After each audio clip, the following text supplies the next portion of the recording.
Alright, good evening.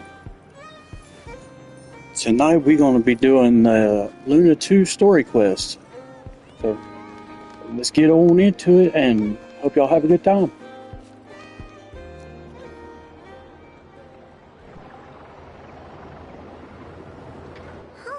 It's been a few days since we said bye to the others in Nasha Town. Still no news about Rarer, though.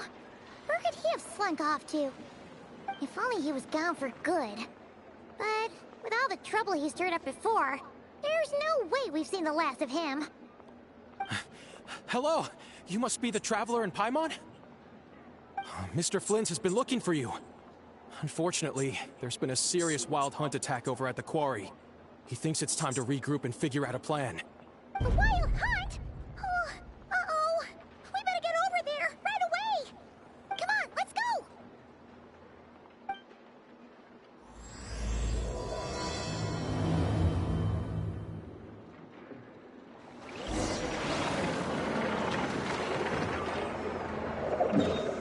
Okay, that was interesting how they said a nation that doesn't exist.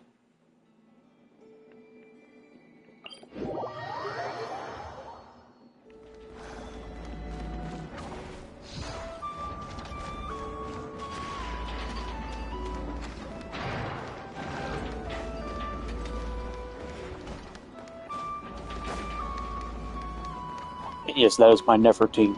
That is the team that my Nefer likes to have. She does the most damage with. Whoa. That's some serious claw marks. Dude, not even Wolverine could do something like that.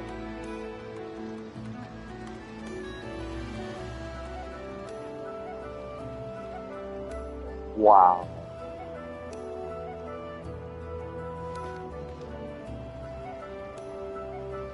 That's crazy.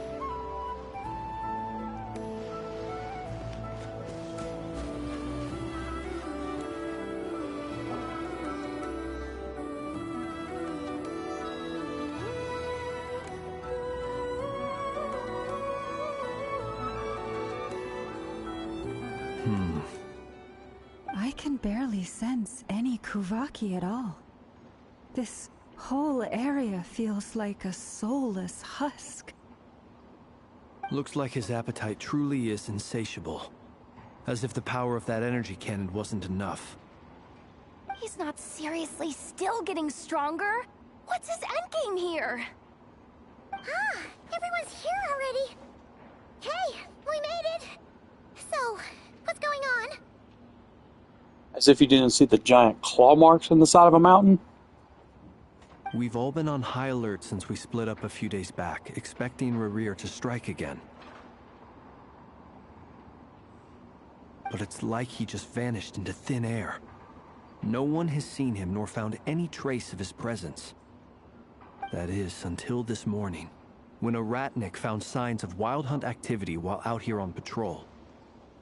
As you can see, the Crystonite itself is physically intact, but the Kuvaki it contained is all but completely diminished.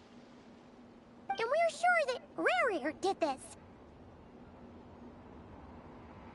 Who else? He's the only one who could pull off a stunt like this. Kuvaki loss has reached critical levels. Reikir of Solnari set to maximum threat level. Warning, unless de-escalation measures are taken soon, he will pose a threat beyond our ability to contain. The consequences could be catastrophic. Traveler, do you remember when we encountered Rarir just after regaining his body? There wasn't a shred of sanity left. Nothing but madness and rage. Yeah, didn't he shout out a bunch of names? Then he started raving about how nothing in this world mattered to him. Yeah, he's about ready to burn it all down.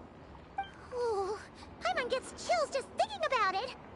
Oh, the thought that he's still out there, lurking somewhere and not cry, waiting for his chance to strike? Oh, even chillier. Last time we fought, we were already at a disadvantage. If he has such overwhelming strength, why would he suddenly go into hiding? Good question. Yeah, if I were him and I wanted more Kuvaki, I'd just take it by force. No point staying in the shadows. Unless something went wrong. His whole resurrection thing didn't exactly go smoothly. It wasn't complete. The other thing is, how does someone who's completely lost their mind still have the wherewithal to cover their tracks so perfectly? Beats me. According to certain medical studies, insanity does not always entail a complete loss of rationality. It may be that he is simply living in a world of his own. That actually sounds about right. He was ranting away to himself the whole time, like he had zero interest in talking to us. There are many unanswered questions here. He could be right under our noses, and we'd still be in the dark. Besides his name and title, we know little about him. Certainly nothing about his past, or what he might be hoping to achieve. Exactly. And we wouldn't even know where to begin looking. Even Boss hadn't heard of the Rahir of Solnari before all this. I'd be willing to bet that even if we gathered together every scrap of intel in Nodcry, we still wouldn't find more than, like, 3 useful facts about him. Being that he's a sinner, which comes from Conria, most of those records have been, for the lack of better words, deleted, lost to history. So, if we do nothing, he'll just keep getting stronger. And if we want to investigate him, we have no idea where to look. Last time we had Marionette and her big robo-buddy to help us, and we still barely held our ground. If we had to face him alone... Oh, Paimon's head hurts just thinking about it. What are we supposed to do against a threat this big? Well, I do have a little hunch about his next move. Given that he attacked the quarry, I'd say it's likely he'll target other places rich in Kuvaki. That's kind of what you do when you're faced up against an iceberg. You chip away at it, chunk by chunk. Somewhere like the Eye of Krati, or the Pillar of Embla. One thing's for sure. If we just sit back and let him keep absorbing Kuvaki, we really won't stand a chance against him. A perfectly reasonable hypothesis. However, it is worth noting that these 2 locations are quite far apart. To investigate them both, we'll need to split up. I agree, we should split up. Right now, Rarir's goal seems to be gathering Kuvaki, not fighting us directly. Once we're done, let's regroup on Hisi Island. Well, it's never a good thing when you cut off the supply line. Wait, why Hisi Island?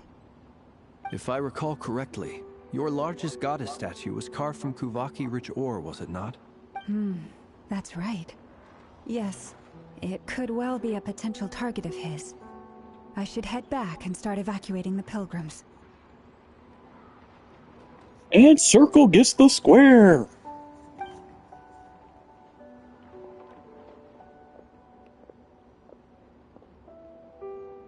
Splitting up's always gonna be risky. But I guess we don't have much choice, right? We're in a race against time here. And if we do run into Rarir, what then? That's when you follow the 3rd rule of treasure hunting. Run like the wind. Didn't you say the 3rd rule was go with the flow? I don't know. Did I? Anyway, whatever. In this situation, go with the flow means go find backup. Agreed. If anyone finds so much as a trace of Rarir, do not pursue him. Get out of the area and alert the rest of us as soon as possible. We need to put safety first. All right, we'd better get moving. Come on, Anetha, let's go.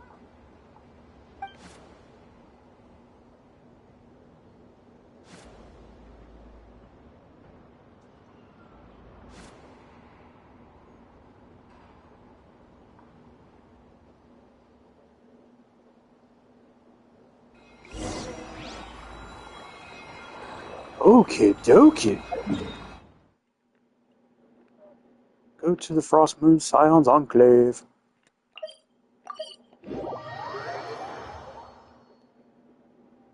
Hidden in the shadows. Ghost Rider or something? Stick to the shadows, bonehead. It's gotta be early morning for me to do a good Sam Elliott. Nope. Diddly squat. No clues to where he might be hiding. It's like he's a ghost. It feels like we're sitting on a powder keg that could go off at any second. Oh, I hate this feeling. I'd rather face him head on than be left hanging like this. So, you guys didn't find anything either?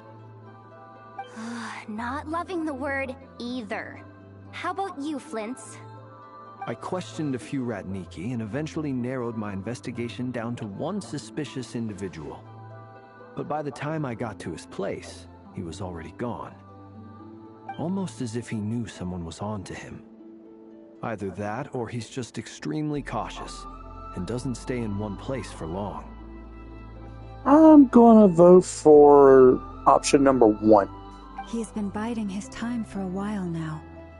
The question is, where or what is his next target? No idea.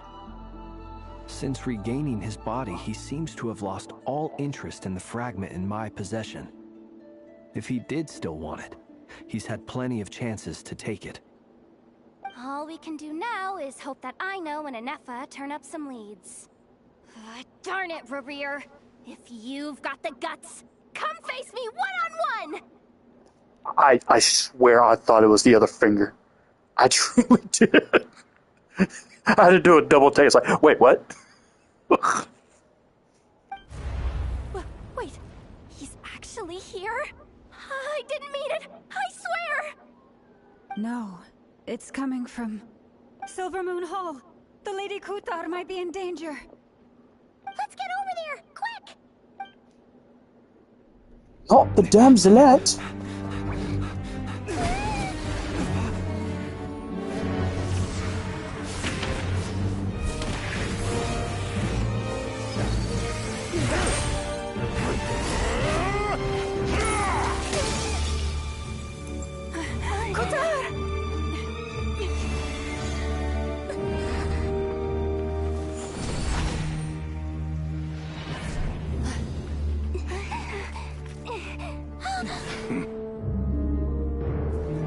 Why is he attacking the damselette? What's going on? No time for questions.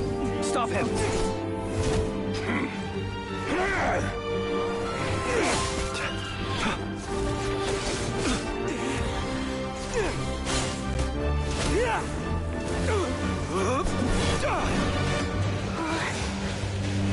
This is insane.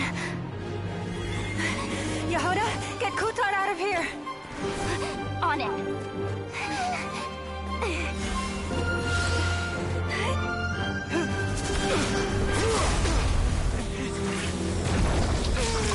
Hey, hands off.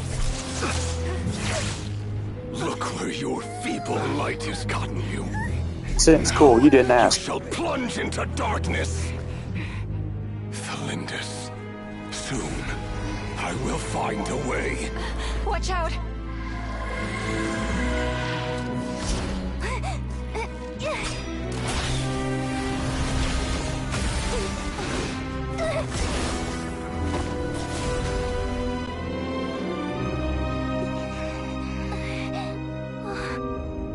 Tis but a scratch.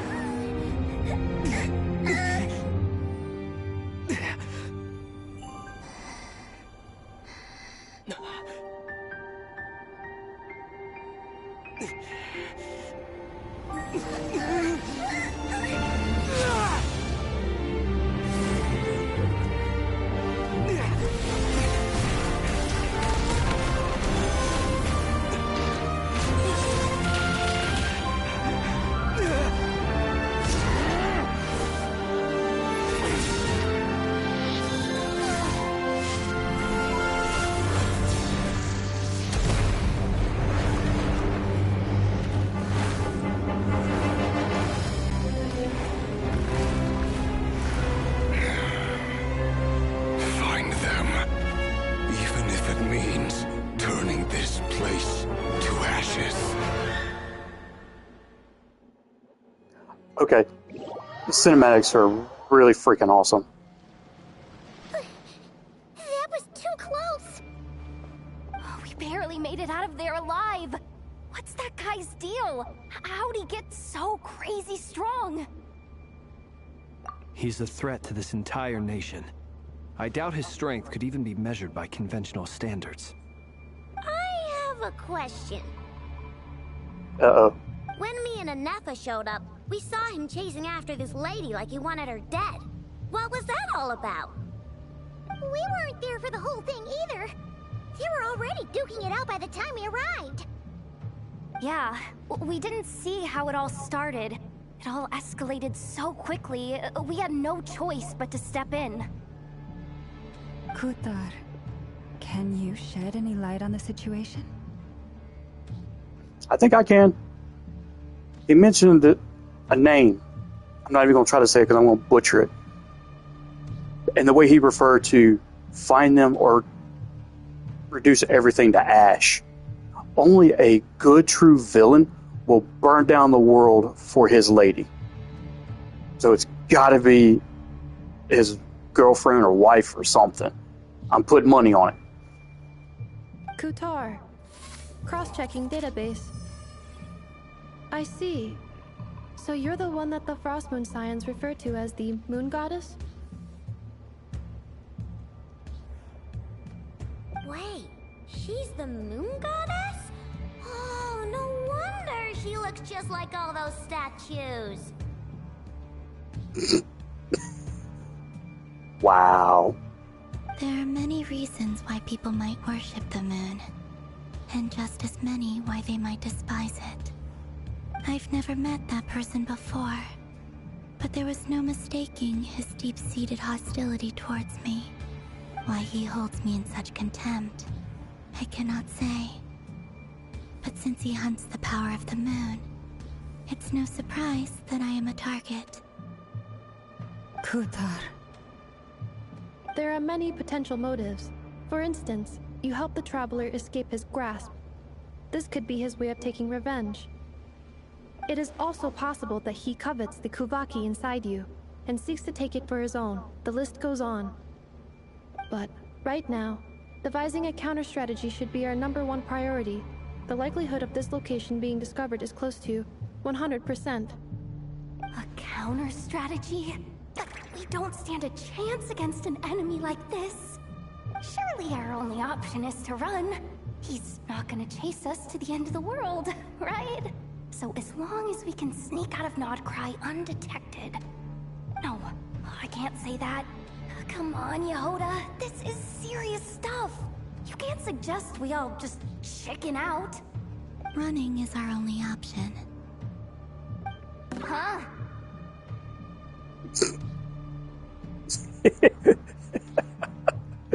It's always a reset button when someone actually agrees with your internal monologue. Say what?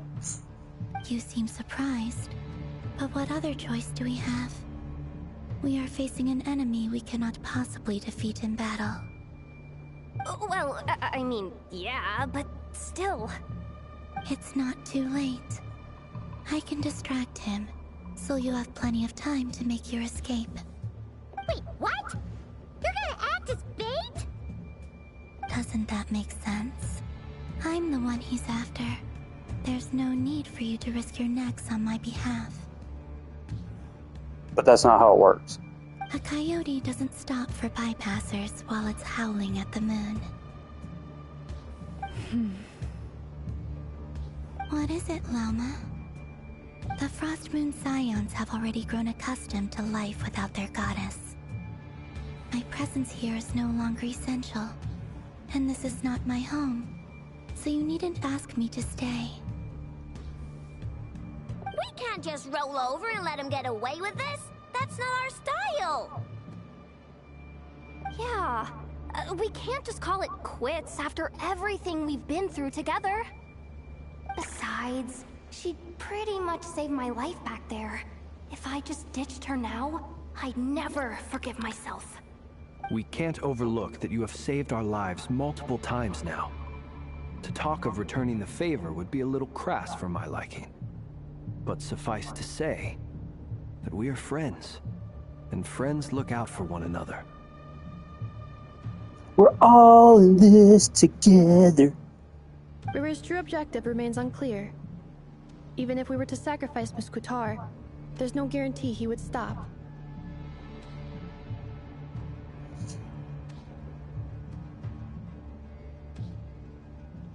We stand and fight, no matter what. But Kuthar, I know why you left the Frostmoon Scions so long ago. It was because people started treating prayer as a form of trade. They would make self-centered wishes, force you to accept meaningless offerings in return, and then expect you to perform miracles for them, as if that were their entitlement. If it were me, I might have walked away too. But I believe that time can change everything, and that sometimes it takes losing something precious to appreciate its true worth. After much reflection, I've realized that this was never about whether the Frostmoon Scions need you. Any relationship based on need is purely transactional. What I truly hope is that you'll choose to stay, not out of obligation, but as part of our family. You were born here, and now you've returned. Who knows? Perhaps it was the moonlight that guided you home. thank you, Lauma. But my power is on the wane. I'm afraid I will be of little use to you now. It's our turn to help you. Very well then. I'll do as you say. Oh, wow. Both times you saved us, we were transported across great distances in an instant. Is that one of your powers as the Moon Goddess? It is, but I find it very draining. I barely managed to pull it off just now, and it will be some time before I'm strong enough to do so again. I mean, it's teleportation. That's a form of bending's time, space, and matter. Yeah, that would take a lot. Rejected by the world, my power is dwindling. Like a lake, cut off from its source, slowly shrinking away. Now, it has almost run dry. What do you mean, rejected by the world? The three moons belonged to the ancient Bygone era in which they came into being. From the moment I was born, the world itself has been steadily sapping away at my strength. The three moons are not one and the same. As the goddess of the Frost Moon, I cannot wield the powers of the other two.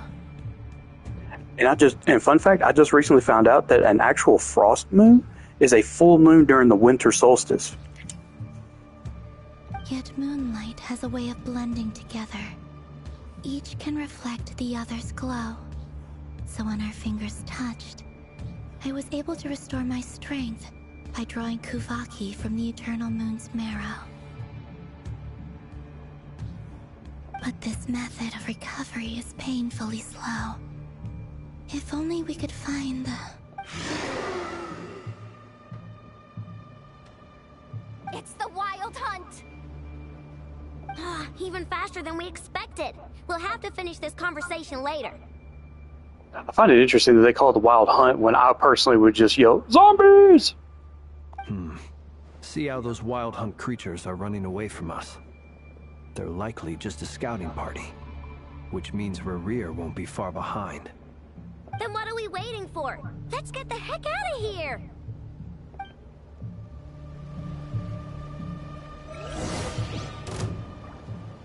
Yo! With one heart,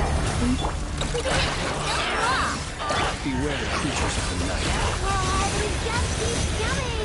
This is driving me nuts! Rerir's closing in on us. We need to pick up the pace. too many of them! And this time, we're focused on Utari how to escape! This goes on much longer.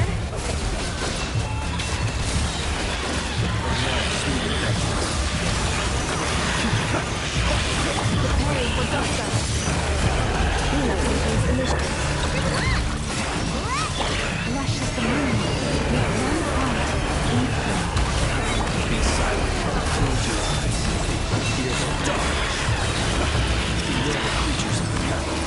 Let's go. Installation chamber deployed. By the frost moon of old, there she saw. Be silent. Close your eyes. Night falls. The long sweep back. I can barely see what's going on, but this is actually kind of fun.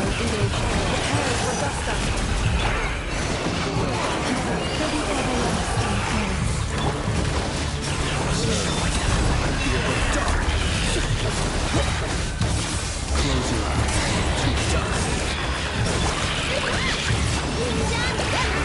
Beware the creatures of the night. Oh, let's go. That was cool.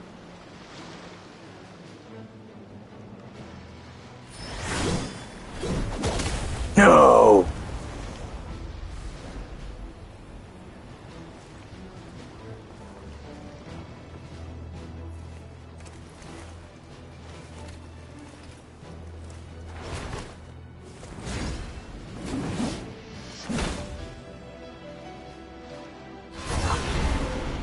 Okay, I'm gonna say it. We're all thinking it. That is Cloud Strife's dad. Off more than you could chew. Hold up! How are you? Uncle Varka! You're back from Amsvartnir? From where? Armsfartnir? What was that? Whoa! You're Varka? Grand Master of the Knights of Favonius? We could save the intros for later. Right now, let's get you all out of this hellhole. Follow me. I know somewhere you'll be safe. The language. Oh my gosh. I love it. I like him. He's gonna be fun. Oh, is that where I think it is? That's the one. Come on, move! There's no time to waste. Yes, sir.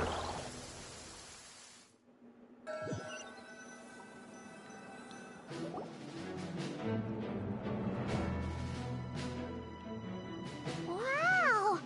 Where are we? This is so well hidden. Well, that goes without saying. This is the Knights of Favonius' meeting place in Nodcry, and a contact hub for the Northern Intelligence Network. For the NIN. Which could also stand for 9-inch nails. Ooh. AKA the black market of intel. No matter what faction you're with, it's the place to buy and sell information. Their headquarters are in Nodcry, but they've got contacts in every nation. As an expeditionary force on foreign soil, working with them has offered us the most effective way of getting our hands on reliable local intel.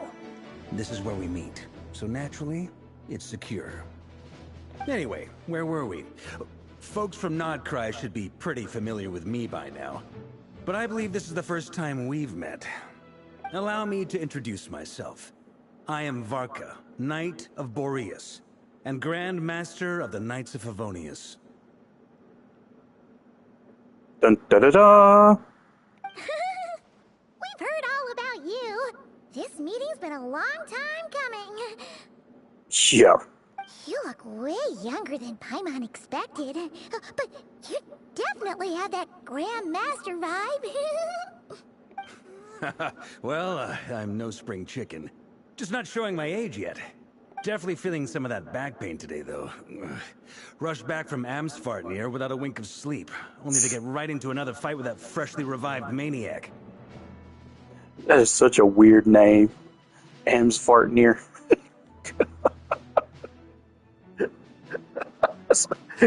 To me, it sounds like Armsfartnir. Like, add extra applesauce. Another? You mean you fought him before? Yep.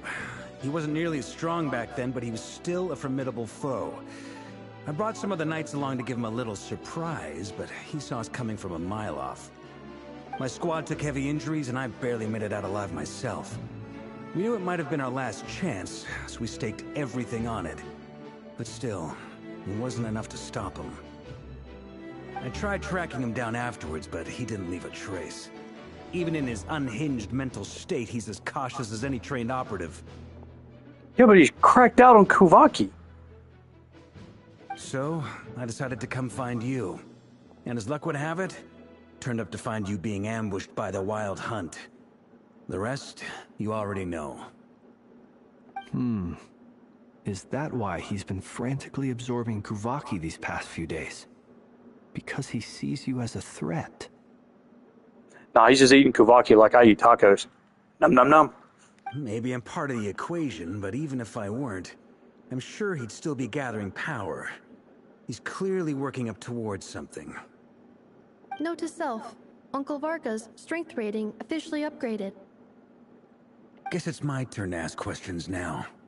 So, what exactly has been happening in Nodcry? Why is the Wild Hunt returned in humanoid form? And why is it after you? That's a long story, but I'll try to make it quick.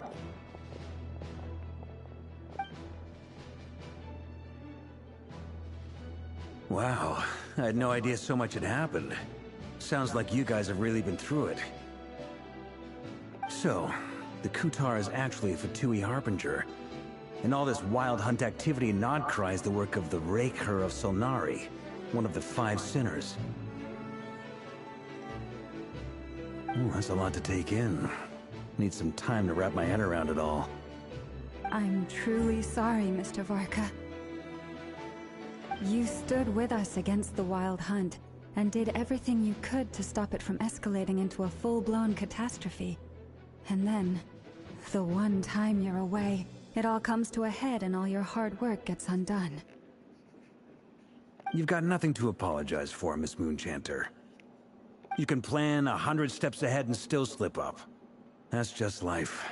No one knows what tomorrow holds. You can't predict which way the wind will blow next. Yeah, that's very similar to what I've coined a phrase here recently. I've been using the term or a phrase, the grains of sands of possibility are in an hourglass. Because every single little grain of sand is a possibility, and if you think about all the grains of sand in an hourglass, it kind of puts it into perspective. Anyway, I'm rambling. And, to be perfectly honest, I can't say I'm surprised. For all the times we've defeated the Wild Hunt in the past, we've never been able to completely wipe it out. Turns out, we were just delaying the inevitable. But now that a new variable has come into play, fate may well take a different course. Well, as they said in My Hero Academia, what was it? The wings of a butterfly causes a hurricane in Texas? Or was it, no, Brave? Merida said it best in Brave. You can't change your fate. A new variable? You mean us? Who else? And in a strange way, I think his resurgence might not be an entirely bad thing. The Wild Hunt is like an unrelenting force of nature, but Rerir is an individual with an agenda. He's gotta have a weak spot somewhere. Oh, that's easy. His heart. That said, while I was explaining everything just now, some of the points that Mr. Flint's added caught my attention. You mean about our mystery ally? That's right. From what you've said, not only did they lead you straight to some key files, they also shielded Hisi Island from a lethal Kuvaki blast. I don't know who or what could pull something like that off. Heck, even Miss Columbina doesn't have a clue. She's lurking in the shadows. You know who it is. I hadn't heard the story about those files. Would you mind repeating their titles for me? Wild Hunt Phenomena Log, a Nodcryan Ratnik's Field Journal, and Kuvaki Survey Log. Oh. No. Still doesn't ring a bell. Another dead end. Guess all we can do now is hope that our mystery ally keeps showing up when we most need them. Still, it's safest to assume they won't be intervening again. From here on out, we'll have to resolve this crisis by ourselves. Your intel also explains something else I've been wondering about. The reason I led my team to Amsfarnir was because we'd had reports about a possible source of the Wild Hunt showing up there. I do apologize for giggling every time I hear that word. It's just funny to me. But once we looked into it, it turned out to be a red herring. I don't know who was behind it, but clearly, it served its purpose. I doubt it's by chance that he happened to make his comeback while my attention was diverted. And from everything you told me, it sounds like his scheming began well before his return. So maybe luring me away was all a part of his plan. Divide and conquer. But is it even possible that he orchestrated all of this by himself? The Moon Maiden and the Raker of Solnari. Nodcry of all places. The way everything is unfolding, it can't be a coincidence. So, what do we do now? Got any ideas? Right now, we've got at least 3 things to consider. Let's go through them one by one. First, we need to figure out how to take down Rerir. If we can't beat him in a straight-up fight, the rest won't even matter. To my knowledge, the bulk of Nodcry's fighting force is already gathered here. But even with everyone united, we're still no match for Rerir in his current state, let alone with his power still growing. What if there was a way to tap into a new power of our own? How so? I'm listening. Have you thought of something, Columbina? 3 moons once watched over this world. The Eternal Moon was the largest. The Frost Moon was the brightest. And the Iridescent Moon was the most mysterious. They say that back then, the 3 moon goddesses wielded immense power. Enough to shape the workings of the world itself. I now bear the Frost Moon's power, and the Eternal Moon's marrow resides within the Traveler. Hold on. Are you suggesting... The Iridescent Moon, the last piece in the puzzle. That's right. If we can find the Iridescent Moon's marrow, I will be able to regain my strength much more quickly. The 3 moons are said to stir the tides and illuminate all things. Perhaps they hold further secrets beyond our understanding.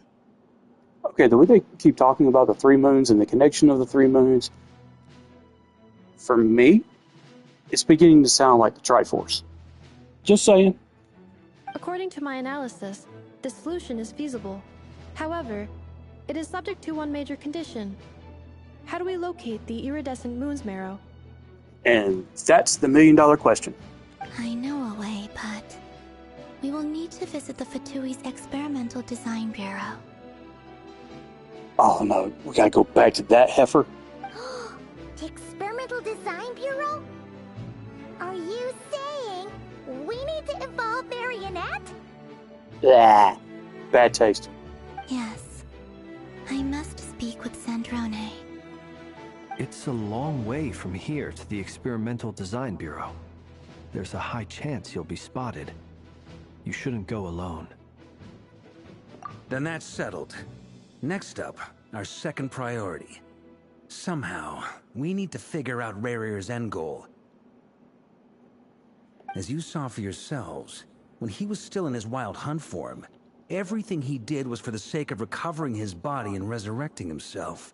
His first act since then, after laying low for a while, was to try and assassinate this young lady. People's obsessions often reveal their greatest vulnerabilities. There must be a reason why he despises the moon so deeply.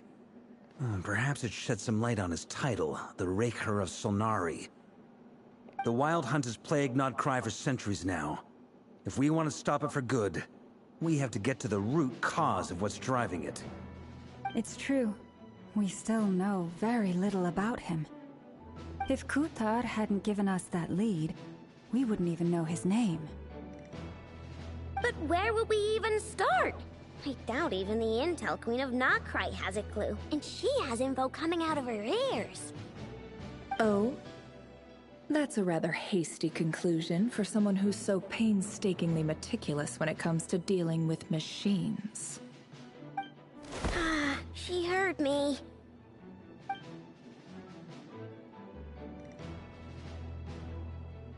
Boss! What are you doing here? I'm now asking myself the same question. I received a letter from a humble knight of Favonius, requesting a meeting to discuss a major business deal. But it looks like this humble knight had something else in mind. Oh? Details, details. Miss Neffer, the important thing is that you've arrived at the perfect time. Since his failed ambush, I've been racking my brains trying to come up with a plan to fight Rerir. Given the severity of the situation, I think it's fair to say that our only chance lies in uniting as one. And I'm talking all the factions in Nokrai. We can't do this without the Curatorium, but I knew it'd be a tough job to win you over. So, I took the liberty of reaching out for a little chat. Wait a sec. How did you even hear about this place, Neffer? She's the queen of Intel, Paimon. Come on. Put 2 and 2 together and make 22. Didn't you say this is meant to be the Knights of Favonius' meeting spot? And a contact hub for the Northern Intelligence Network? And isn't it supposed to be super hidden? You really think he could have gotten settled in Nodcry without my help? Besides, I'm the one running this gig. Of course I know where the meeting place is. You mean... Allow me to introduce the current head of the Northern Intelligence Network. If it's intel you're after, she's your woman. Pretty much seen and heard it all. Please spare me the flattery. Let's cut to the chase. Seems like you've run into some trouble, huh?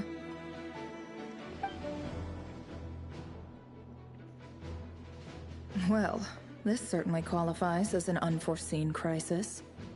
On behalf of the Curatorium of Secrets, I wish you all the best of luck. She said, I'm out. So you're just going to sit this one out? Why should I get involved? What could possibly be in it for me? What if we told you we can't do this without you? Oh? Then I'd say you'd better make it worth my while. I don't work for free. I can't put a price on something like this. It's just not in my nature. But then again, you and I have always been polar opposites in this regard. So I can't exactly say I didn't see this coming. If you insist on compensation, I will pay you. Consider this a formal commission. Sound fair? You just don't give up, do you? Too bad. I know you well enough to know you can't afford my prices. The riskier the job, the more it'll cost. And a Moonchanter's stipend isn't exactly generous. Unless you're planning to start passing the donation box around among the faithful. Ow. Boss, just a thought. If they come up short, maybe you can take the difference out of my next few paychecks. Things got really dangerous during the fight with Rerir. If this girl hadn't saved me, I'd be ley line fodder by now. I'd be gone for good, boss. If there's any way we can make this work, I'd really like to help her. Please? I'm begging you.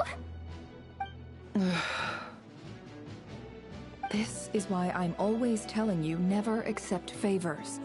They are the hardest debts to repay. But why does things have to be transactional? You know, among friends? You have to be careful who you get involved with, or you invite all kinds of misfortune. Very well, Yehoda, I will help. But just this once.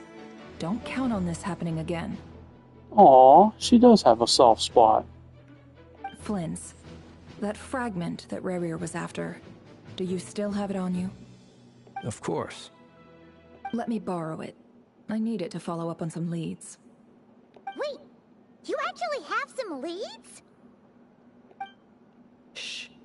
This is top secret information. I get it. We all have things we'd rather keep to ourselves.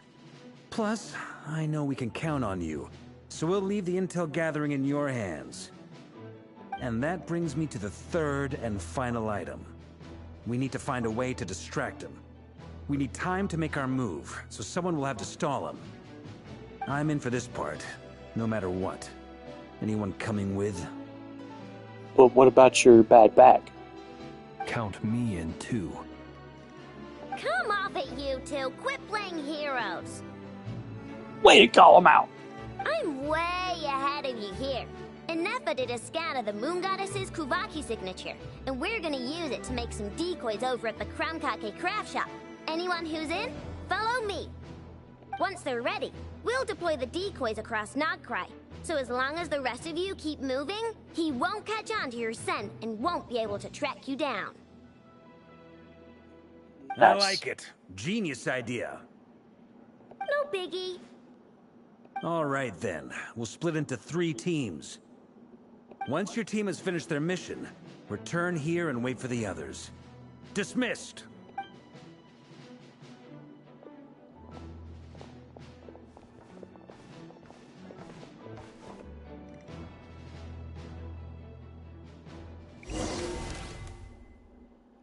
Ooh.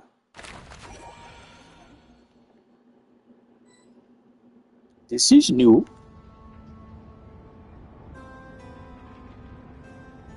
Lady Damselette. Wait. And you two? What are you doing at the Kuvaki Experimental Design Bureau? We've been doing our best to mind our own business lately. But if you're just gonna waltz up here like this, you're seriously pressing your luck. Don't blame us for doing what we have to.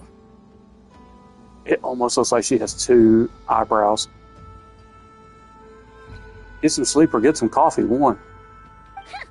You really think that's gonna scare us off? We're not looking for any trouble. I just want to see Zandrone. Do I need to remind you that you're still a wanted fugitive for deserting us? And what are you gonna do about it, Oz? Out of consideration for our former ties and the crisis we're all up against, we'll let you leave in one piece. But don't even think about trying to get inside. Let them Oh. The boss speaks. But... Are you going to make me repeat that? No, my lady. Zandrone seems to be in a good mood. Must be maintenance day.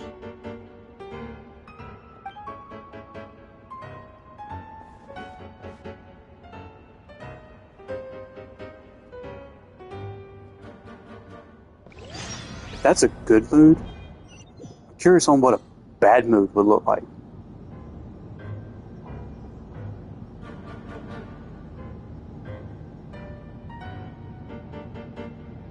So tell me, to what do I owe the honor this time?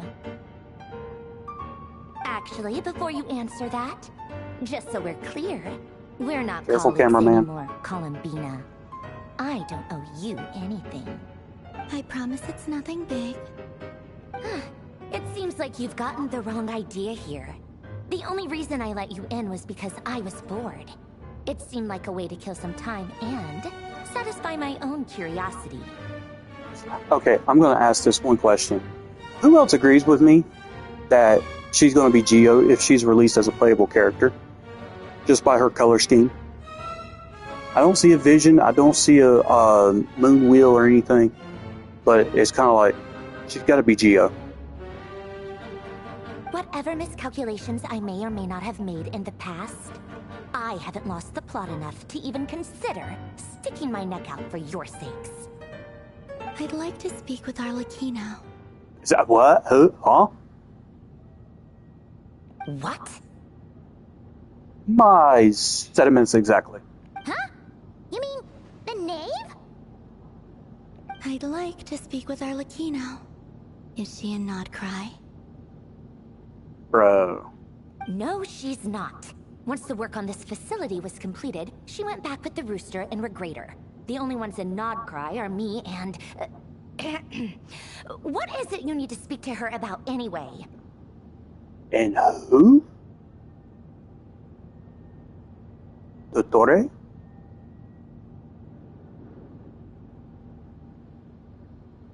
What are the other... Anyway. Rerir is hunting me.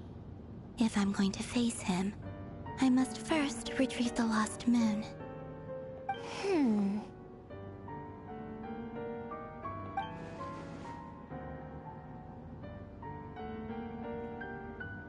Marina seems lost in thought, but she doesn't look surprised. She must know more than she was letting on. I don't understand what Arlecchino has to do with the iridescent moon's marrow. But at this point, I have no choice but to go along with Columbina's plan. Is that a no, then? We're only doing this to start Rerir.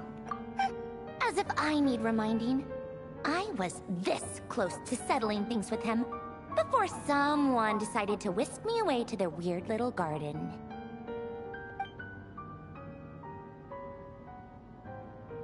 Have you held any tea parties lately? Tea parties? Yeah, obviously. You don't seriously think we'd pack it all in just because you aren't here. If anything, they've been more eventful than ever. Just me, Arlecchino, and a bunch of insolent and sensitive guests who won't stop asking where you've gone. Oh, they've been a real joy. I bet you served them the worst tea you have. Just like you used to do to me when I upset you. What would that tea be? Licorice? Eye of Newt? Who cares about how good the tea is when there's no one around to drink it? I keep losing people. Well, gee, I wonder why. First Rosaline, now you? I'm running out of people who can make me laugh. Honestly, what could be more ridiculous than a multi-centenarian goddess who's only ever had the plain herbal tea she received as offerings? You'd always brew a different type of tea for me each time. Was it really just to see how I'd react?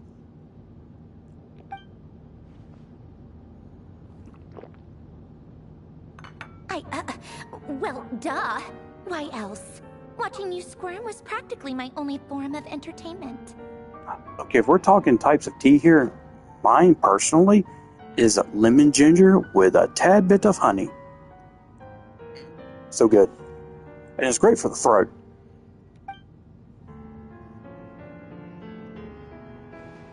Or was she genuinely trying to introduce Columbina to new flavors? Maybe all that coldness is just an act, and they actually get along. Oh, yeah. And Capitano sometimes used to bring Tartaglia around, too. But I guess we won't be seeing him again. No, he's kind of, bound at the moment. Well, I guess we are overdue for a get-together. Polonia! That was his name. Okay, Polonia. Have Febronia pass a message to Arlecchino for me. It's time for tea. Will suffice. Pass along a message for me, too, if you would. My body cannot contain the marrow of 2 moons, so I'll be leaving one of them in her care. Excuse me? Who said you were on the guest list? If my tea meant that much to you, maybe quitting the Fatui wasn't your brightest move. I don't know. Word on the street says that Risley and Clorinde have good tea, so... Back when you were under the Tsaritsa's protection, no one would have dared come at you so openly. But that protection didn't come for free. In fact, I paid dearly for it. At the end of the day, it was just another transaction. I just got tired, that's all. I never wanted any part in their grand ambitions, and I've had enough of being treated like a bottomless supply of power. It brings back memories from the old days, when I was still worshipped as the moon goddess. Centuries on, it may be a different group of people, but I see the same greed in their eyes.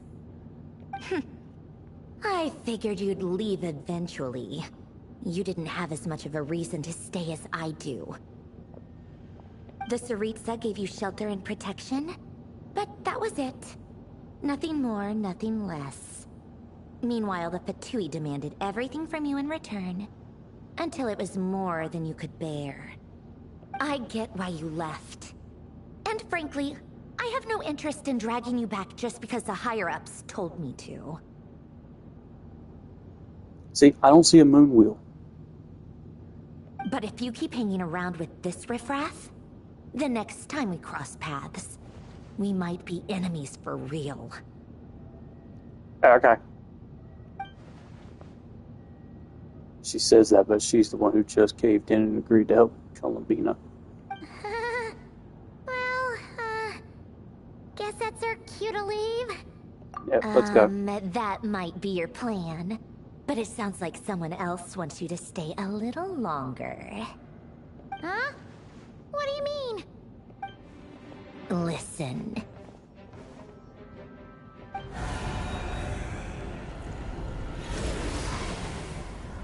Oh, great. The zombies are back.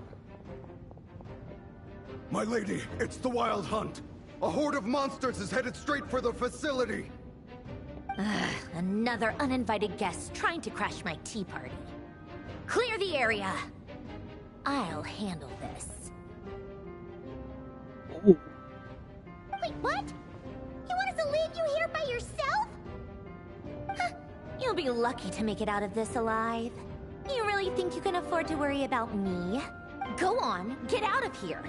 You may have stopped Paulownia from crushing him last time, but I've made sure that won't happen again.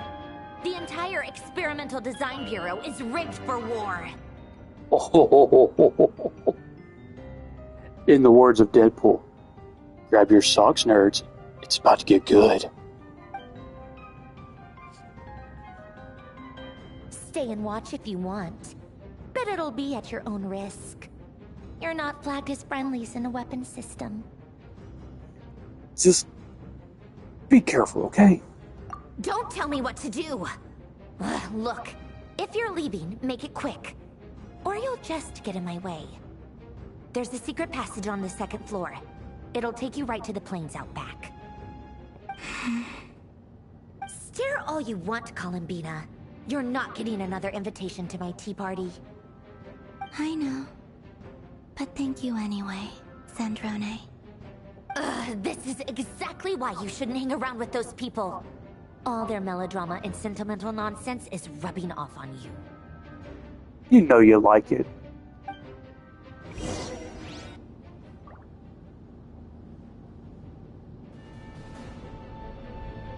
Come on then, Mr. Ray here. Let's pick up where we left off. It's your Wild Hunt monstrosities versus my beautiful creations. Let's see who comes out on top. Man the cannons.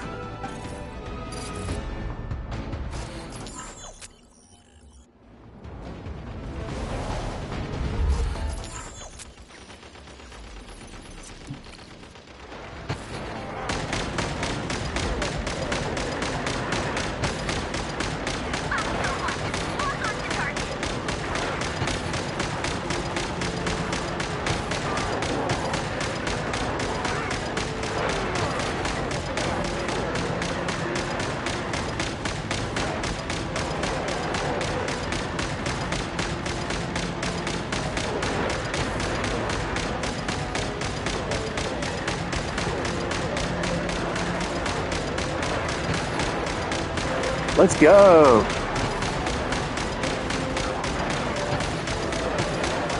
I don't know what you're thinking. Headshot, headshot. Oh, I lost my cursor. Where'd it go? Okay, that was cool. Good work, Bosco One. Yo, we got it.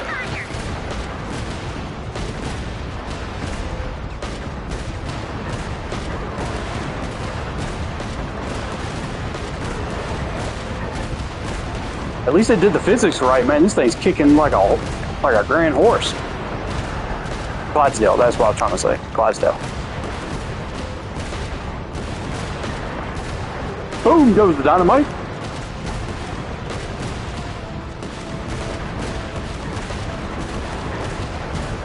That's right, just back it on up. You didn't say the magic word.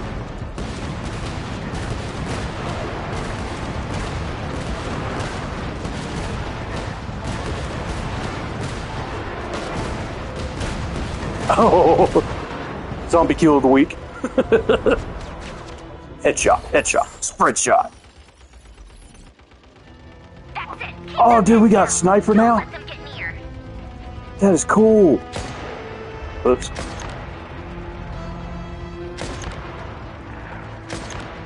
And 2, and 3. Oops.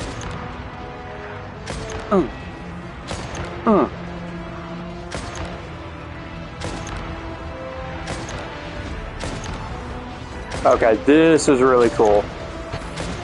Oh, hey. I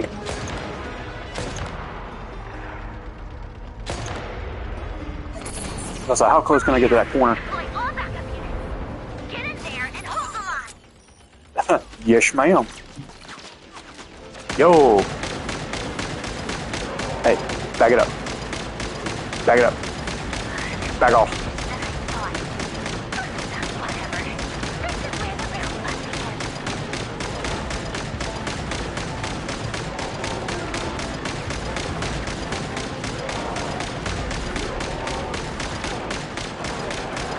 I can't swing that far. Okay.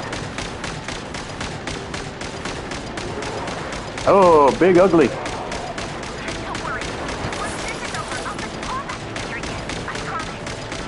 Ah!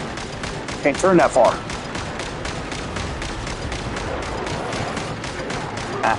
Big ugly. Sit down. You need a nap.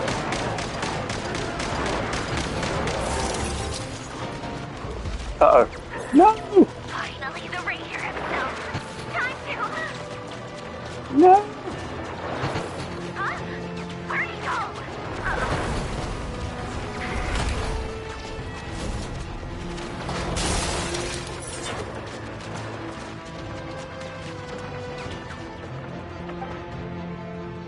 Hey, that's no way to treat a machina.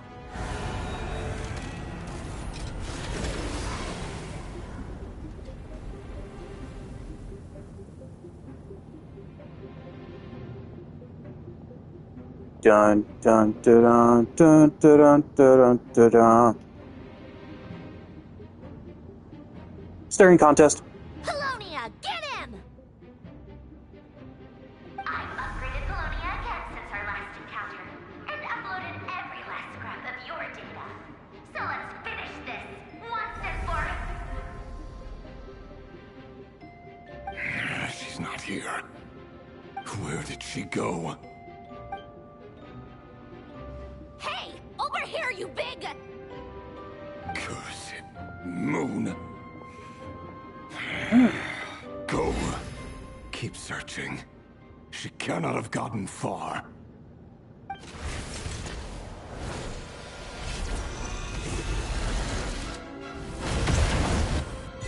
Oh, he said nope.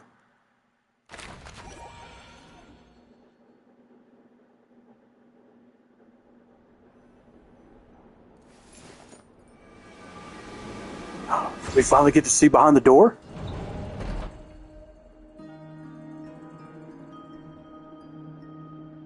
Our secret snack chamber. So this is your method for investigating Rarir's past. It almost looks like some kind of ceremony. Good deduction. But it's quite a different affair from what you're used to with the Frostmoon Scions. Whoa! First time I've ever been in here. Boss always said it was off limits, so I pictured some kind of creepy dungeon. But it's actually kinda nice. Oh, I guess this must be Sumero decor? That's where Boss is from. And that nice shopkeeper who sold me my treasure compass. Oh no, if that was Dory, you got ripped. I'm not sure exactly what you've got planned, but it looks like you're all set. When do we begin? Hey now. Whenever we wish. But for some reason, I've got a feeling this isn't going to end well. I've never faced Rerir myself, but from what you've told me, his power is beyond anything I could imagine. I, on the other hand, am just an ordinary businesswoman. Our paths should never have crossed, yet here I am, forced to make an enemy of him. If you ask me, you're about as far from ordinary as it gets. So what are you saying? You're getting cold feet? Once I take a job, there's no backing out. Still, I have to ask myself if the power I'm relying on will even work on an opponent of this caliber. And also how to make sure I come out of this alive if things spiral out of control. Death is the one thing we can take for granted. It is the great equalizer, however fortunate or unfortunate we may otherwise be. So it's important to consider how to spend what lifespan we have left. Come on, boss. Lighten up. Quit talking about death. It's bad luck. For once, I agree with you. When you're up against a foe like Rerir, there's no such thing as being too prepared. Is there anything I can do to help? That won't be necessary. I've already made up my mind. Time to cash in a precious favor I've been saving for a rainy day. Yehoda, I need you to find someone for me. The sooner the better. Eh? Find who? That shady merchant who sold you an overpriced treasure compass the other day. Called it! Come on, boss. You're pulling my leg again. In what way is she shady? She showed up when I was completely lost and sold me a neat little gadget that was exactly what I needed. Trust me, she's a good person. Oh, honey. You poor child.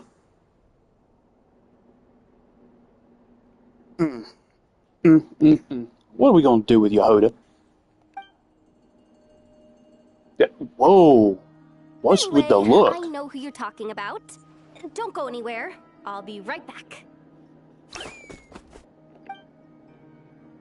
They actually gave her the little sound effect. Choo! I genuinely can't run any further.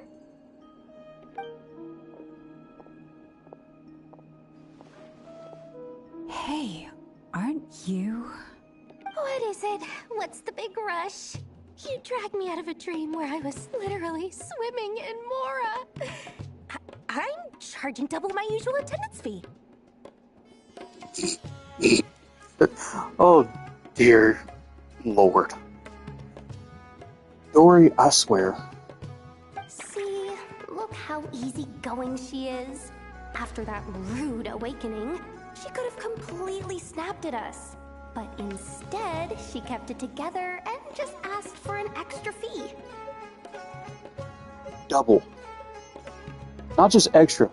Double. Dory Sangama Bay? I never would have pictured you two doing business together. If you want to make it big and not cry, it's all about connections. Lady Nefer just so happens to have a lot of intel that interests me.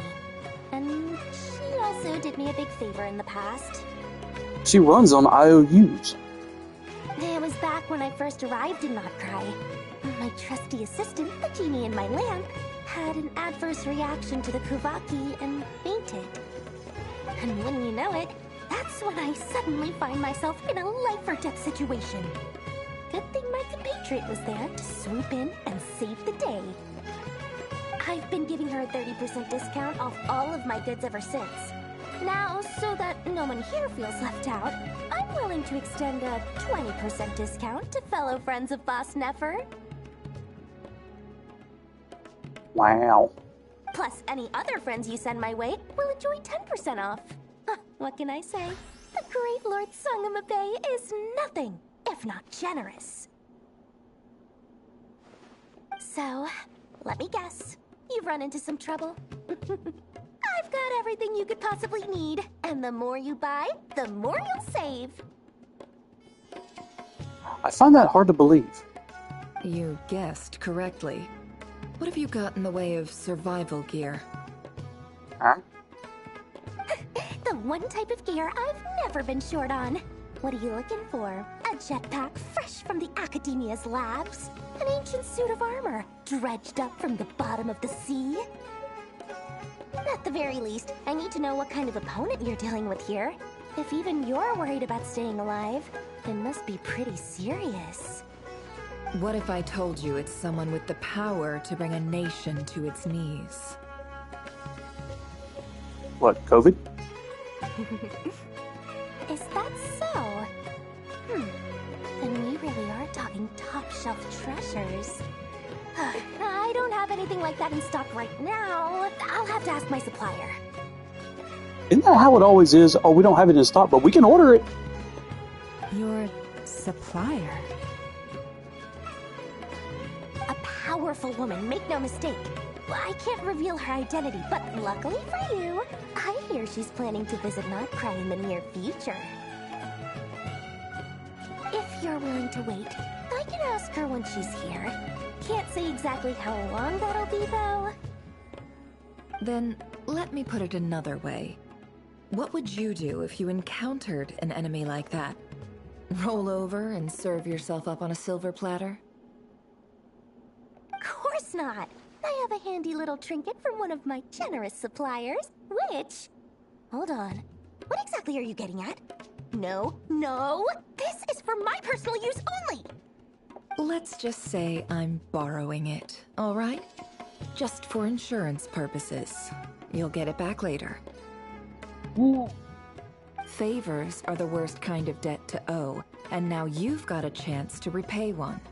A win-win situation, don't you think? Check and mate. Fine. You can borrow it for 5 days. No, make that 3. And for every extra hour after that, I'm charging you 1,000,000 mora. Deal? Deal. Youch.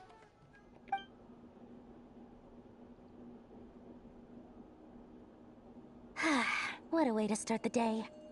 Now, was there anything else you wanted? Or can I go back to bed now?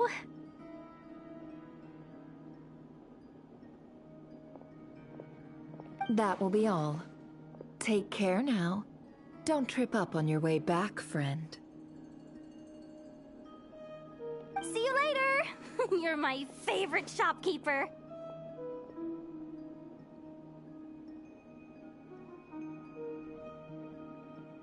I don't like the smell of that.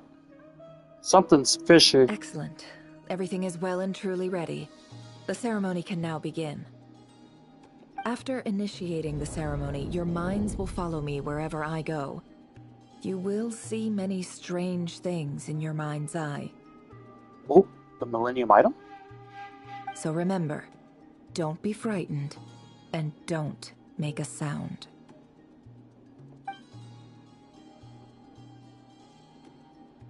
Now then, let us peer into the Raker of Solnari's past.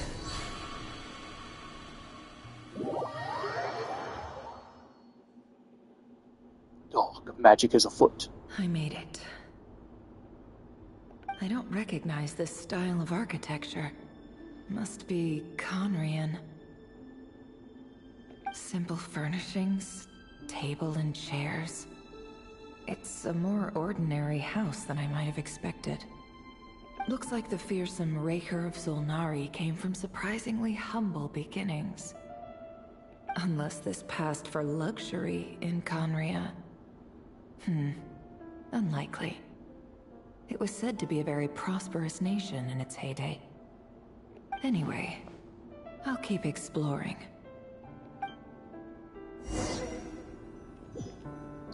Okay. So here we are investigating the past origins of Rarir.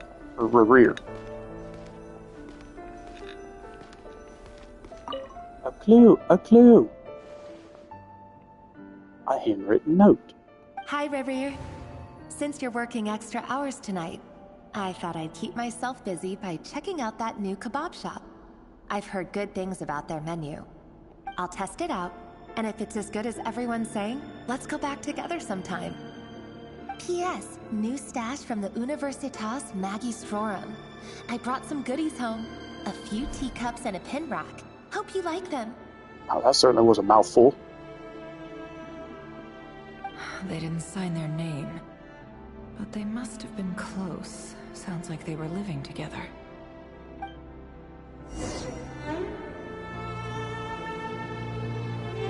Read Rerear's diary. Say what? Okay, first I gotta get the shiny.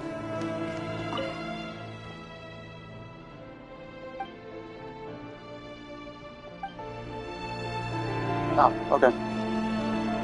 Never mind.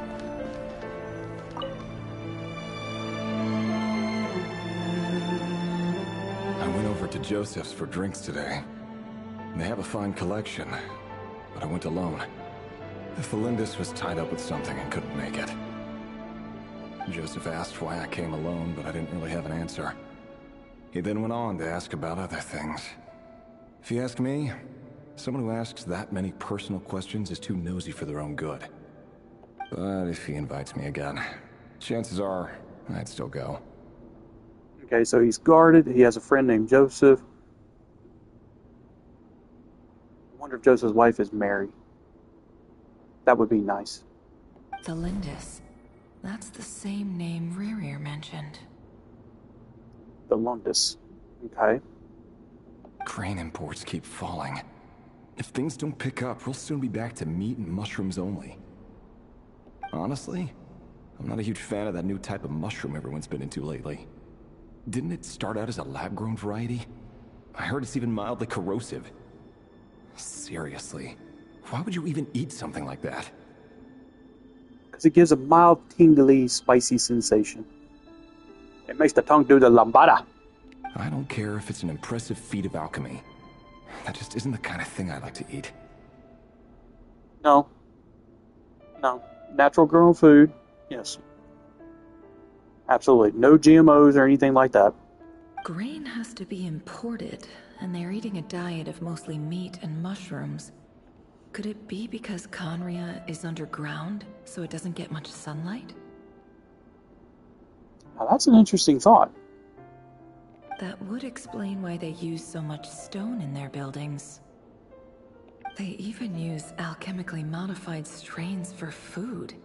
Seems like the people of Conria don't have many options when it comes to dining. I've just about saved up enough now. Time to buy it and keep it somewhere safe. Making a big purchase. I wonder what it is.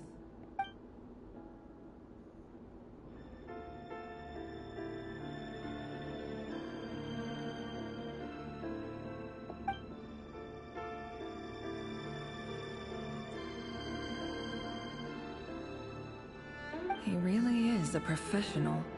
No wonder he's so good at covering his tracks. Despite what he's become, it seems like he's retained certain habits, at least in this regard.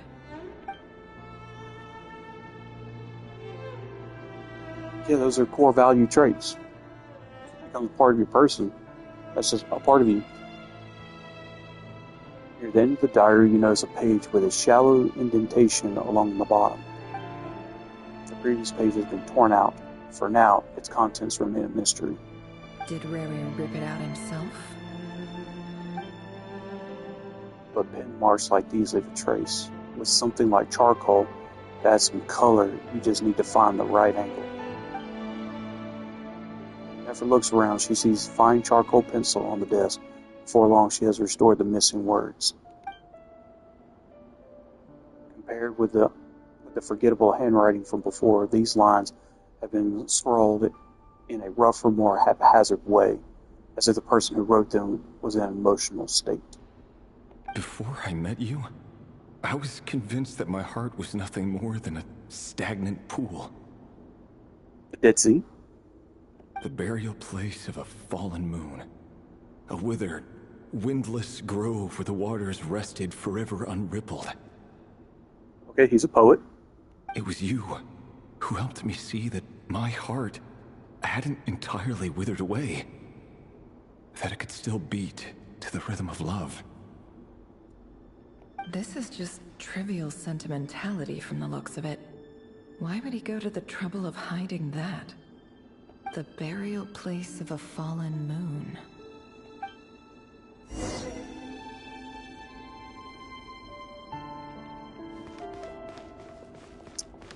Okay.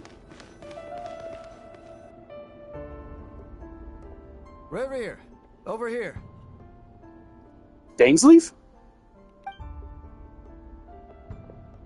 Dane! Oh, and, Vedaflin here? What a surprise to see you here, sir. Hello there, Rerir. You need not address me so formally outside of court. He doesn't get that much free time, so I invited him over for a drink. Even the court prophet deserves a break every now and then, right? Well, I'm flattered. So, what are we discussing today? Hey, don't look at me. As far as I see it, we don't need an excuse to have a few drinks. Come on, don't give us that. Didn't you say you were about to pop the big question? How's that coming along? Ah!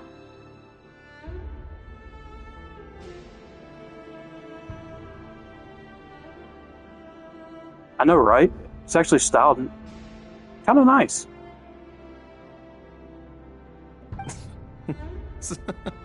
Who'd have thought the great Twilight Sword was an even greater gossip? I just didn't expect you to be the first one to settle down and get married, that's all. The heart wants what the heart wants. Yeah.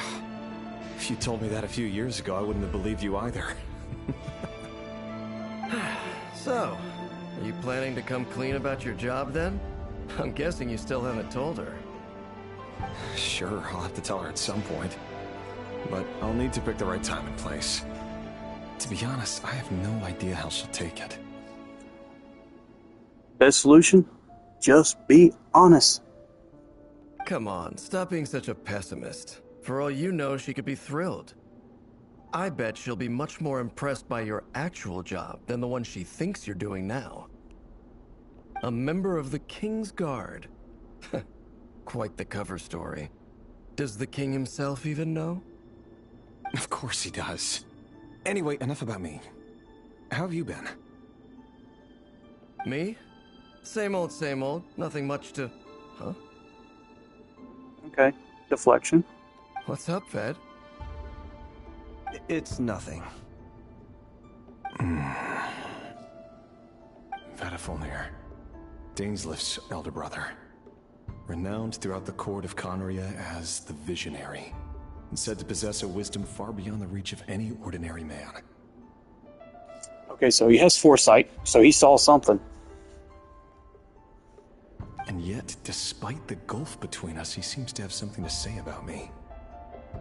Does he even know me? Does he see me as a friend of his brother, or just another of the Vinster King's blades? Why did he react so strongly? Was it really to do with what we were talking about? Brown, curly hair and brooding blue eyes. So this is what Rerir looked like back in the day. Well, she's smitten with him. Perfectly normal. No different from anyone else. Okay, I take that back. But the hair, man. The hair. Come on. As frightening as this monster is in the present, there's something even more unsettling about seeing the human he used to be.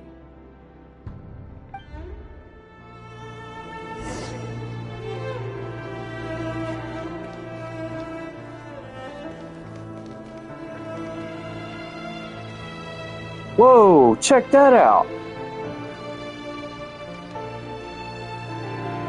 Okay, that's cool. Creepy but cool.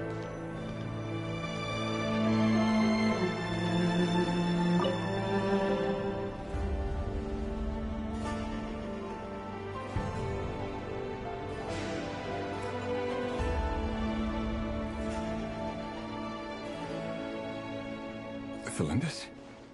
You're back early. Oh, so that's her. Okay.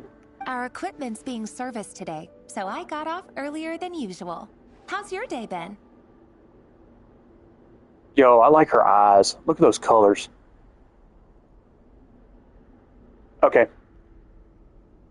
The Academy Award for Best Dressed NPC goes to Felindis. Aw, why the long face? Is something the matter? Has your boss been giving you a hard time again? Went for a drink with Dane and the others after work. Isn't that a good thing? Like, seriously.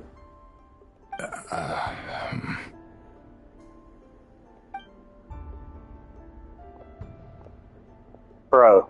Vediflunir showed up today, too. You know, Daneslif's older brother. Ah, Mr. Vediflunir. Yes, I've heard of him. They say that everything he says ends up coming true. He overheard Daneslif mention that I'd recently proposed, and seemed to have an issue with it. But when I asked what it was, he kept it to himself. So, you're worried? You can be such a child sometimes, Revier. Okay, playful banter. We're nobodies. Why would the Visionary be concerned about us? Last time I checked, you're not wearing this black and silver jumpsuit, jumping around, making weird squeaky noises. And yes, I'm referring to Kingdom Hearts. I'm sure someone in his position has much bigger fish to fry. Fish fry? Fish? Fish tacos? Maybe you're right.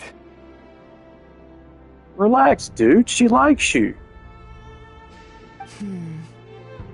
You worry too much, Revier. We've been together for ages now, and everything's been going so well, has it not?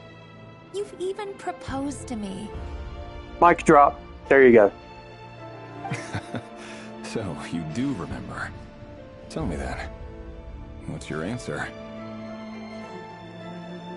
What? Like I said, I need some time to decide. You can't just rush into things like this. We may be nobodies in the grand scheme of things, but if we want things to work out, we've still got to plan ahead. Okay, well, at least she's got her feet firmly planted, but still, that's kind of... All right. Take your time. Just don't keep me waiting forever. Excuse me, sir. What? Nobodies. Sounds about right. In the eyes of people like Vediflunir and Daneslif, what do we matter?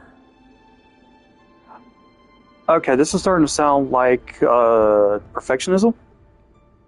Can someone whose gaze is so fixed on a far-flung future even see the present clearly?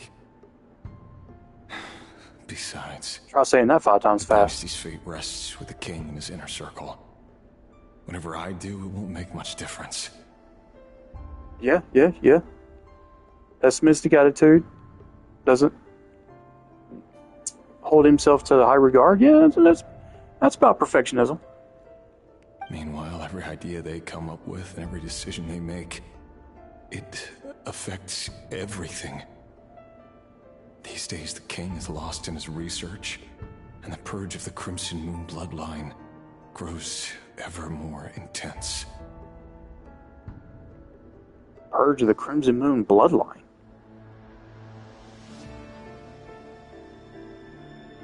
So they're killing people that are involved with the Crimson Moon? Huh. That's some bad juju right there. The opposition tried to speak out, but nothing came of it. And I'm under no illusions as to why. Because we eliminated them and got rid of their bodies. Say what?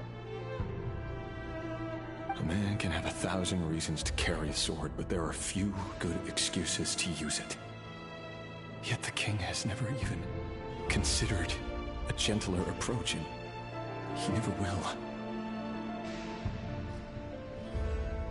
Most tyrants don't. It's live by the sword, die by the sword. Power is absolute. That's why it corrupts. What becomes of someone who kills on another's behalf? Can he ever find true peace? Well, there's only one way that I know of.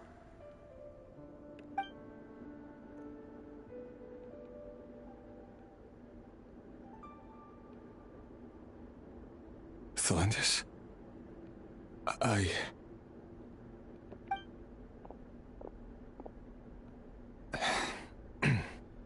It's nothing. You were right.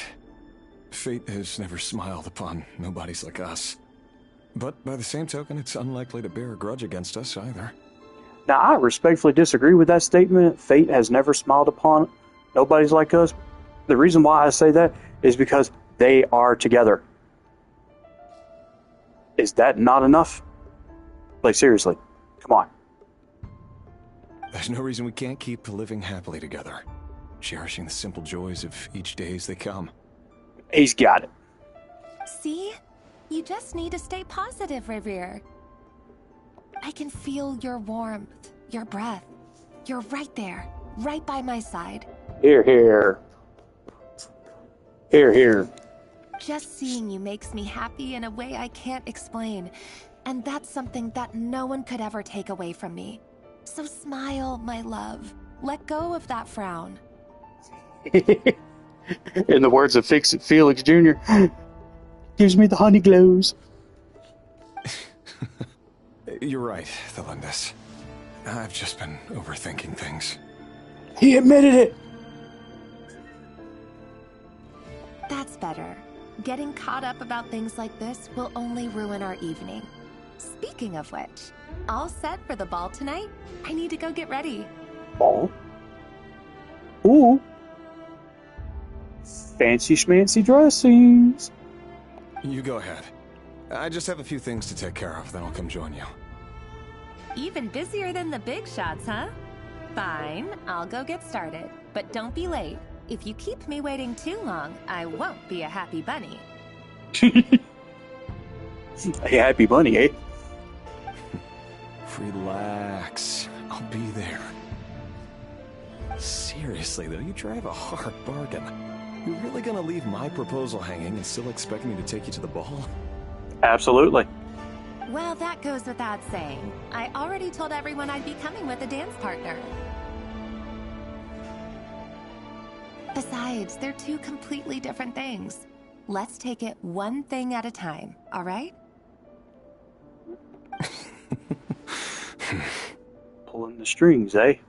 All right. White outfit it is. It seems like Rerir was deliberately hiding his ties to the intelligence services by giving the impression that he was just an ordinary member of the Venster King's Guard. He clearly doesn't want his would-be fiancée to know about his other life. Then again, that's hardly surprising. People in the intelligence trade rarely do. Who'd have thought we were in the same line of work? Let's dig a little deeper. Gotta dig. Leave the hut. Okay. Oh, there's no pizza!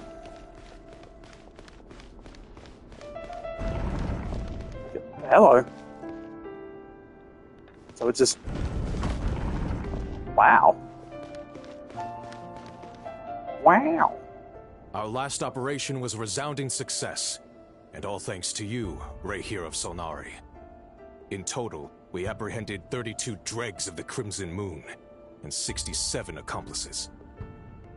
Easy with a name calling. I mean... Thornkel? Thorkill? After all these years since the dynasty's fall, so many of them still linger on. Indeed, it cannot be denied. Yet it was destiny that the Crimson Moon should be overcome by the eclipse, and that His Majesty, the all-seeing Venster King, now guides our nation on the path to prosperity.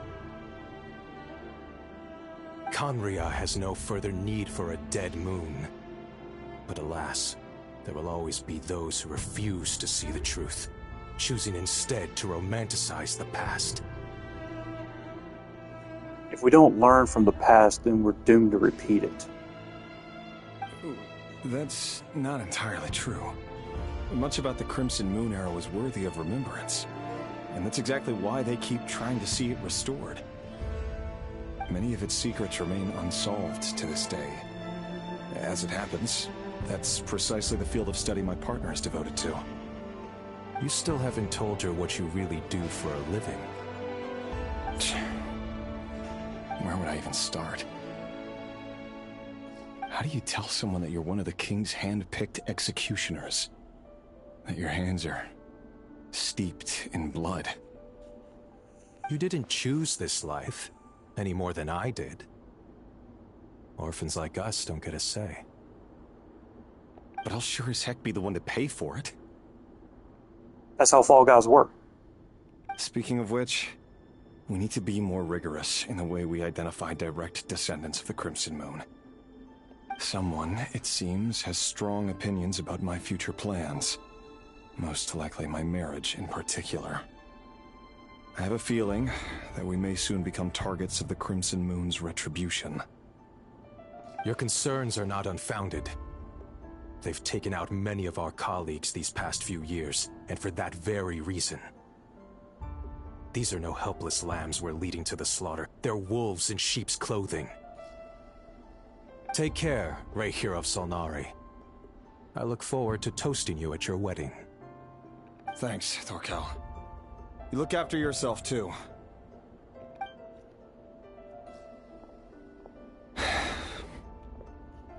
Thelindis, I never wanted to keep this from you. You're the last person I would ever want to lie to. But that's exactly why I can't tell you everything. There are things you shouldn't know. Things you cannot know. The Moonlit Dynasties are a thing of the past. Yet even now, with the sun shining high in the sky, there are those who would call forth a dead moon's ghost. Could that be why Vedalfnir held back? Or was it because of some court secret he's not at liberty to share? I have to get a clear answer from him. No matter what happens, I will protect Thelindis. Rarir seems to be very concerned by Vedalfnir's reaction. Vedalfnir and Dainsleif, the Visionary and Twilight Sword. So that's what they were really like. I've investigated this whole area now. There doesn't seem to be any other memories here. Should I try somewhere else? Wait a second. What's this black smoke? Careful, SpongeBob.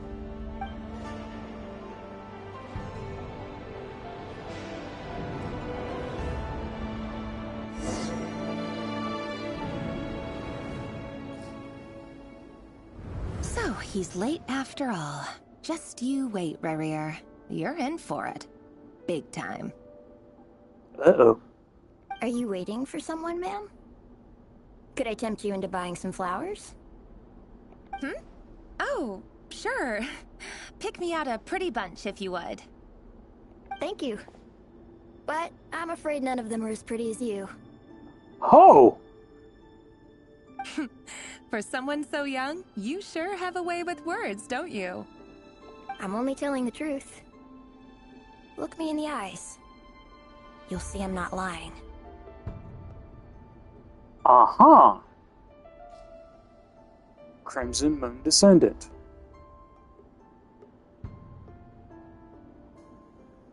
With Riz. The kid has Riz.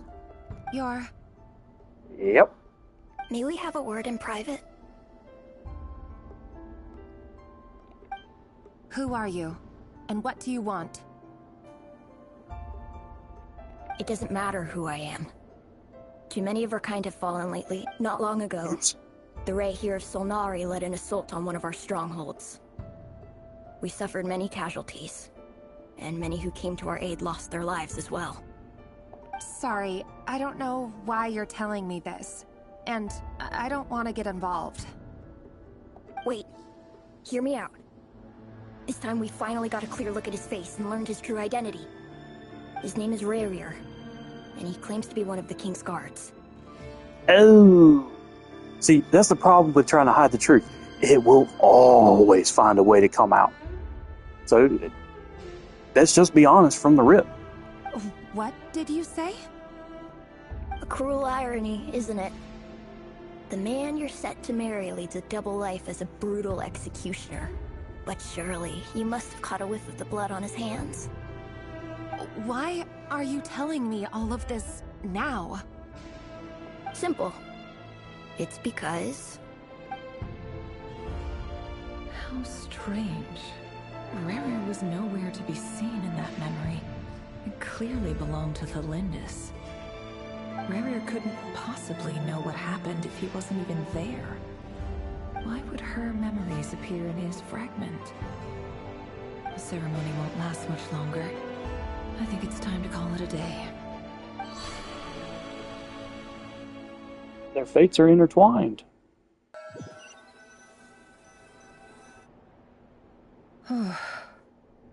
So that was your doing? Did you just pull us inside Rerir's fragment to spy directly on his memories?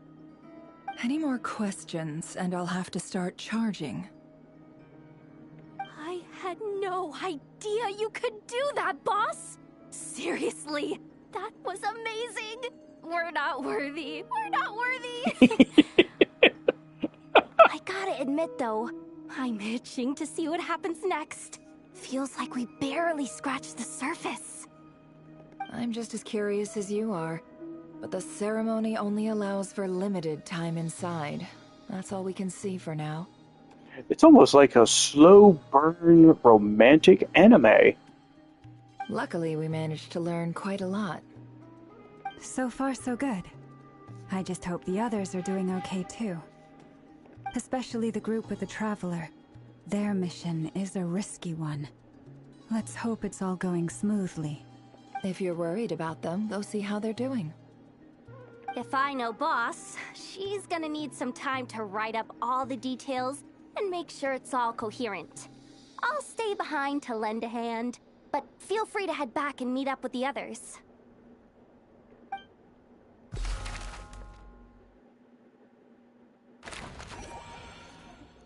Thunderclap Reef, okay. Oh, they've been prowling around for nearly 2 days now. These things just won't quit. Oh, they might not have seen us yet, but them constantly sweeping the area, our way out is completely blocked. We'll just have to sneak past. Oh, that's never gonna work. One little slip up and it's game over. If they spot us, they'll run straight back to Rerir. And once he knows we're here, it won't be long before he's breathing down our necks again. Be that as it may, we still have to try. Oh, guess you're right. All right, time to zip it. Wow. Paimon actually reveals she knows how to be quiet. Okay. Quick, hide! We almost got spotted!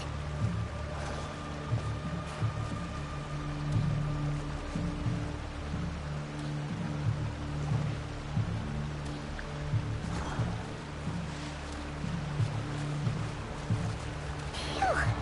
That was a close call.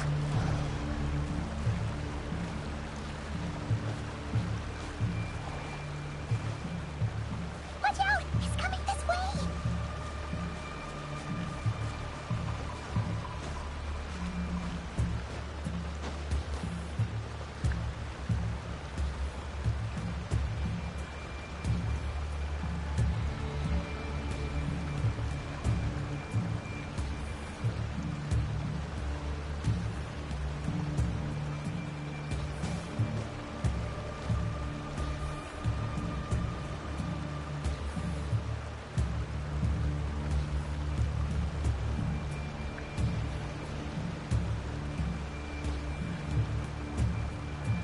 Okay.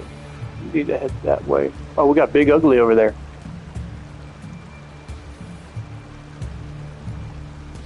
Can I sneak across on up top? I wonder. Nope.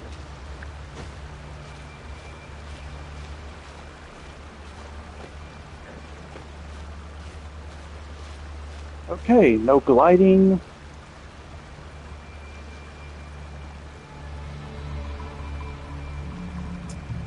Very interesting.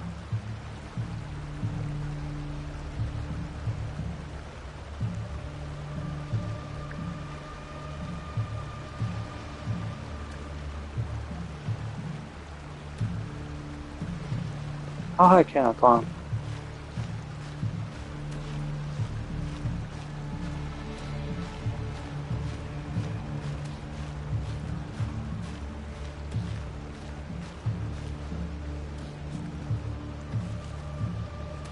Okay, that's interesting.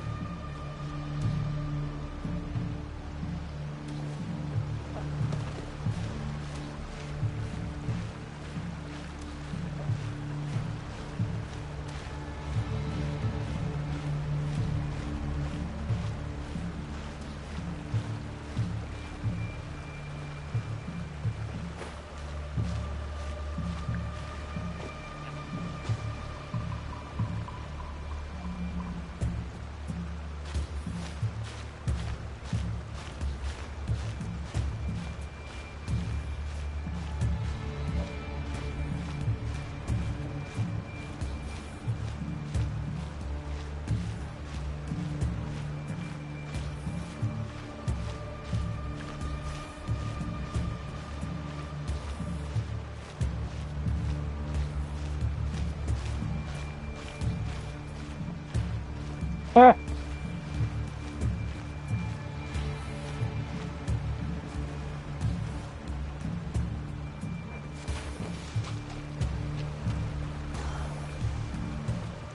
Keep going. We're nearly there. This is the final hurdle.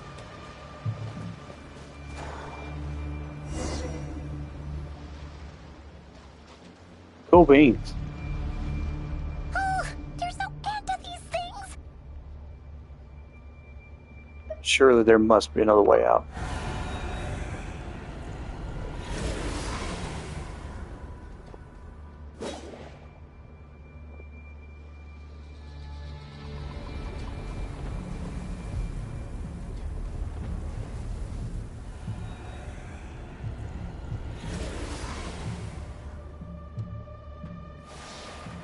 Fire.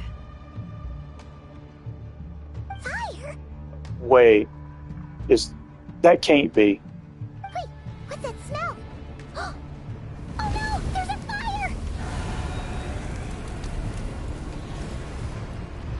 That's not just any fire.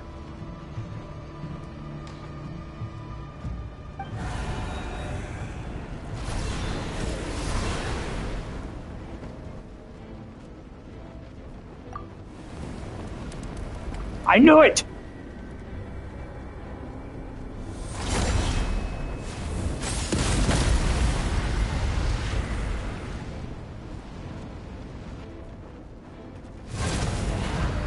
Zandrone was right. You look weak, Columbina. The old you would never have let such lowly creatures bar your way. Word has it that you did something for the Tsaritsa, and that's why you've lost most of your power. Dude, give the cameraman a raise. That was awesome. Freedom comes at a heavy price, doesn't it? Oh. It's Arlecchino! You came! Hello again, Columbina. And greetings, guests of the House of the Hearth. It's been a while, Arlecchino.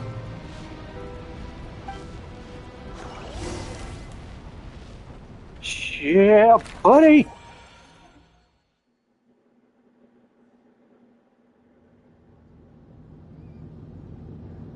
Did anybody else see that little drawing in the bottom right corner? That was so funny. Stupid Rahere of stupid Solnari. Ugh, whatever. I've got all the data I need. Next time we meet, you're finished. Bosco. He sure doesn't pull his punches. Excuse me, do you need a hand? I know that voice. That's our favorite scavenger diver. You can do me a favor by staying out of my way. Can't you see I'm busy? Wait a minute. I recognize that voice. Yep. Hello, Miss Sandrone. Father sent us over to help. How considerate of her.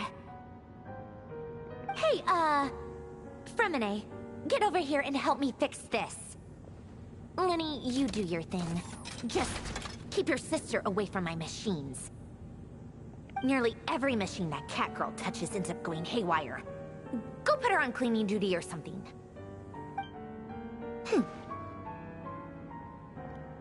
Rightly said, Lynette. Then let's start downstairs. Fremine, we'll leave this place to you. You've got it. Wait a second. Pretty sure there's still some tea in the cupboard. If you want some, you'll have to make it yourselves. Okay, well, she is being hospitable. One redeeming quality. See, look in the bottom right corner.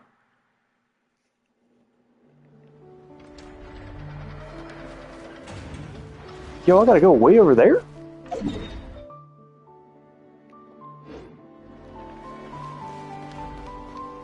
You know what? I'm going with my exploration team.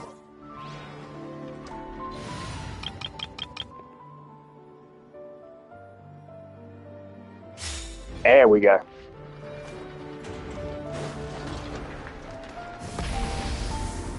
Sweet! And we're off. No, I ain't got time to fight you, big guy. Just stay cool and nobody gets hurt. Ah, that was all my fault.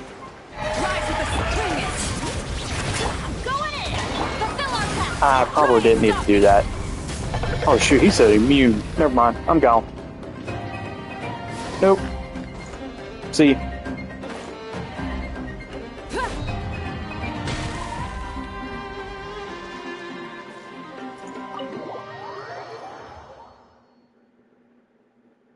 Look like a sewer drainage.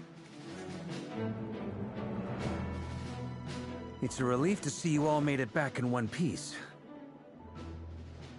Huh? Feels like there's quite a few people missing. Where's Flint's and the others? And what about Nefer? I returned ahead of them. Flint is helping Ino and Anefa to set up the decoys and buy some time. As for Miss Nefer... Boss is still wrapping things up on her end. She sent us back to fill you all in on the top secret intel we've been gathering. Oh, really? I see. Then let's get right into it. But first, who do we have here? You brought someone else in to help? Absolutely. Greetings. I was invited here to help as a longtime Tea Party companion of Columbina's. You may call me Arlecchino. Surely it can't be. Those eyes. Oh, where have I seen them before? Wait, of course. In those memories we just saw. The only Arlecchino I know is the fourth of the Fatui Harbingers. So either you share a pretty uncommon name, or you're more than just a Tea Party buddy.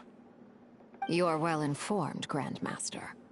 A man from Mondstadt living all the way out here in Nodcry, and yet the people and affairs of Snezhnaya seem to hold a special place in your heart. Oh, the feeling's mutual. Sounds like you know all about who I am, too. A Fatui Harbinger. Best in my opinion. Just got really tense. Guess we can't just start trusting Fatui Harbingers, even at a time like this. You don't have a choice. I must admit, though, I'm a little curious. Seeing as the Moon Goddess no longer belongs to the Fatui, what makes you so willing to put your neck on the line here? Nor does Nordcry belong to Mondstadt, Mr. Varka. Yet still, you're fighting for it all the same. Ooh, she got you. Things don't always have to have a tangible payoff. Sometimes, stopping things from spiraling out of control is a higher priority than chasing the spoils of victory. I like how she put that. Of course, I can't say there's nothing in it for me at all. But that's between Columbina and myself. Arlecchino was instrumental in helping us save the whole of Fontaine. Forgive me. I don't mean to doubt you. It's just that the Fatui really have been the source of many of our troubles. We have our own way of doing things here in Nordcry. But ever since they arrived, the Fatui have treated us with nothing but hostility. I know there's been a lot of bad blood between us in the past. I've done my utmost to avoid friction whenever I could. But sometimes fundamental conflicts of interest simply can't be settled amicably. That's why I'm here solely in a personal capacity. This has nothing to do with the Fatui. Okay, I like how they're doing the little eye animations where it's like they'll open their eyes a little wider or they'll squint them to put emphasis on a point. Very, very top tier. I like it. Good job, devs. As a gesture of good faith, I'll be frank. I can help Columbina track down the iridescent moon's marrow, which will help her restore more of her power. Anyway, what else is on the agenda?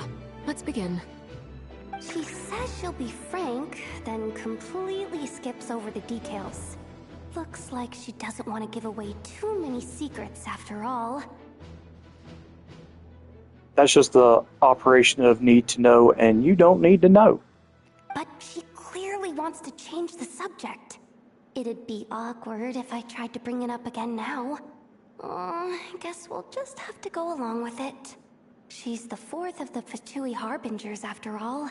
One look and you can tell she's not someone you'd want to mess with. Absolutely not. Not with those vampire killers she's got. Step on them.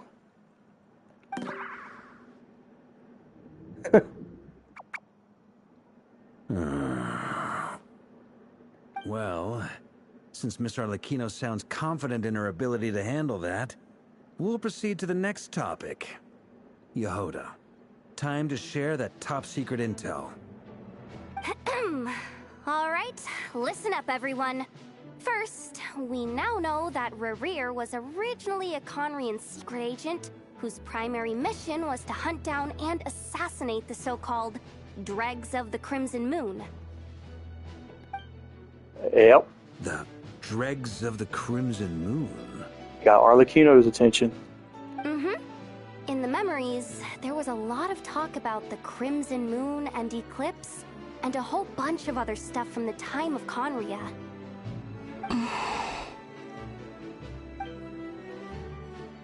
To my knowledge, those were the names of two different Conrian dynasties. Long, long ago, it is said that the people of Conria worshipped the Crimson Moon, drawing a mysterious power from its reflection. But one day, a coup saw the Crimson Moon eclipsed, hence the name of the new dynasty that replaced it, and how it became the new emblem of Conria. Still, long after the Crimson Moon dynasty had fallen, the last ruler of the Eclipse dynasty, the Vinster King, still coveted the secrets it left behind. So, he sent the Rehir of Solnari to secretly hunt down the Crimson Moon's few remaining followers. In those days, Rerir showed no signs of madness. In fact, he was as normal as any other person. Oh, and he had a fiancé, or at least a would-be fiancé, called Tholindis. What's the matter? Just after Rerir regained his body, he called out that name. Citizenir, Rhine daughter, Flinders!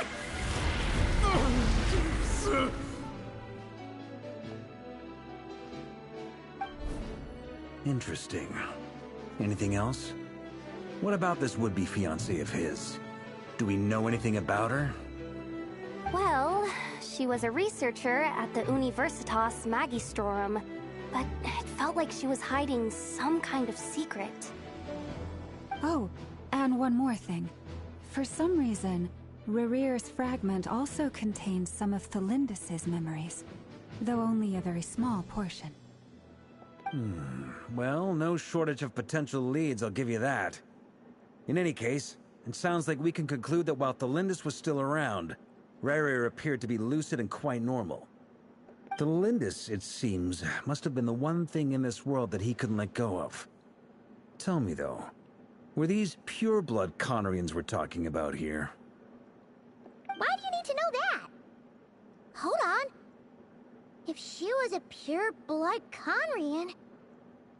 The curse of immortality. Oh yeah! Just like how it was with the captain. If we could somehow find her, do you think there's any chance Rerear might regain some of his sanity? No. It's possible, but it would take a miracle. We can't pin all our hopes on that. That merchant who Nefer knows, Dori Sangama Bay. Maybe we could hire her to look into it. All right, then. Let's keep working in our separate teams. Traveler, Paimon, Kutar, and Miss Arlecchino will go look for the iridescent moon's marrow. As for the others... On the way over here, I noticed that the Wild Hunt monsters had grown even more frenzied in their search for Kutar. At this rate, the people living here will be in grave danger too. So I'm thinking of gathering together some of our followers to go wipe them out. I'll head back to the Curatorium and meet up with the boss. Feels good knowing we've all got something to be getting on with. Given that the Wild Hunt has been a lot more active lately, the Lightkeepers have likely begun their own operations too. If that is the case, someone will need to pass the news on to Flint's.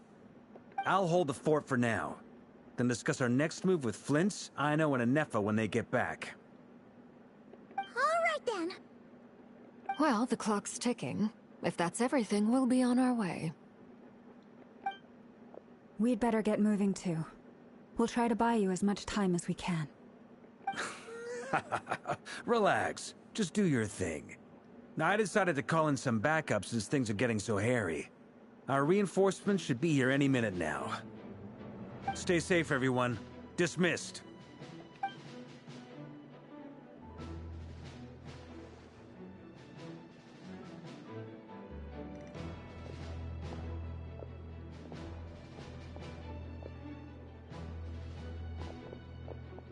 We're back. Did we get here a little early? Or a little late? A little late. A tad late. The others have already set off. To summarize, our resident moon goddess has found us a new ally, and Boss Nefer has uncovered some promising info. Everything going smoothly on your end? Not great. I don't know how long we can stall them for. The decoys are getting taken out way faster than we imagined. I'm gonna make some more later, but I need a timeout first. I'm so tired right now. Just give him a few Chromkakes, she'll be fine. Oh, right! Anefa, could you fill in Uncle Varka on what we just discussed with Flint's? Sure. I seriously thought she said Uncle Vodka, not Varka. Uncle Varka, you previously told us about how when you went to investigate a source of the Wild Hunt in Amsvartnir, you discovered that it was just a diversion. But according to Flint's intel, several outbreaks of the Wild Hunt had already occurred in Nodcry in the period leading up to that. That was before Rerear had regained his body, when he was far from regaining his full strength. In other words, in theory at least, he still lacked the means to act in two places at once. Interesting. Flint's, with everything that's been happening, The Lightkeepers across Nodcry are rallying to fight back against the Wild Hunt. They're gonna need your help. I know, I'm sure you're capable of coming up with something far more effective than decoys. But for now, you should stay here and get some rest. And Effa and I will head back over to Amsfartnir to see if there's anything I missed. I told you Uncle Varka would say that, didn't I? A deal's a deal. Not a word about my snack intake for the next week. Oh my gosh. Database updated. Reliability of Aino's predictions increased. What does that mean? They were betting on how you'd respond after hearing their intel. It's the obvious choice, isn't it? That's hardly worth betting on. We already decided that Anefa should go investigate the situation over at Amsfartnir on her own. You might as well stay here and keep watch. Someone needs to hang back and oversee our strategy meetings. And besides, you still haven't fully recovered from ambushing Rerir. So I've ended up with the easiest assignment. Well, I appreciate it, everyone. See you when you get back.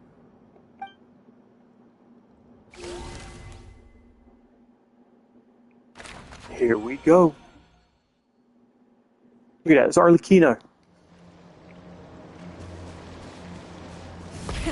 Rev the engines! Yes, I know it was unnecessary, but I like the motorcycle. This will serve as a good spot to cross over. Crossover? What? Are we ghosts now? Are we becoming ghosts? Arlecchino, hold up a second. Since you brought us all this way, would you mind telling us what you've got planned? We still haven't got the slightest idea what's going on here. And if even Columbina doesn't know where the iridescent moon's marrow is, how do you? Simple. Because I am an inheritor of the royal bloodline of the Crimson Moon, and one of the last surviving embers of the Two Worlds' flames. Say what? Royal bloodline and Two Worlds flames? Huh? Are you serious? Isn't you're a descendant of that Crimson Moon dynasty we were just talking about? The one from ancient Conria? Your surprise is understandable. I was also taken aback when I first learned of it. But the more I thought about it, the more I realized the signs had been there all along. When I was young, I discovered I could wield a very special kind of fire. It coursed like blood through my veins and smoldered away inside my nerves. Sounds painful. What's more, whenever I experienced strong bursts of emotion or drew too deeply on this power, it was like some kind of presence within the fire would begin to gnaw away at me, consuming me from the inside out. Your hands. Exactly. That is why my hands are like this too. At first, I saw it only as a curse, but once I became a harbinger, the Jester apprised me of the truth. Together with my own investigations, over the past few years, there are several things that I have gradually come to understand. For instance, take the so-called Crimson Moon.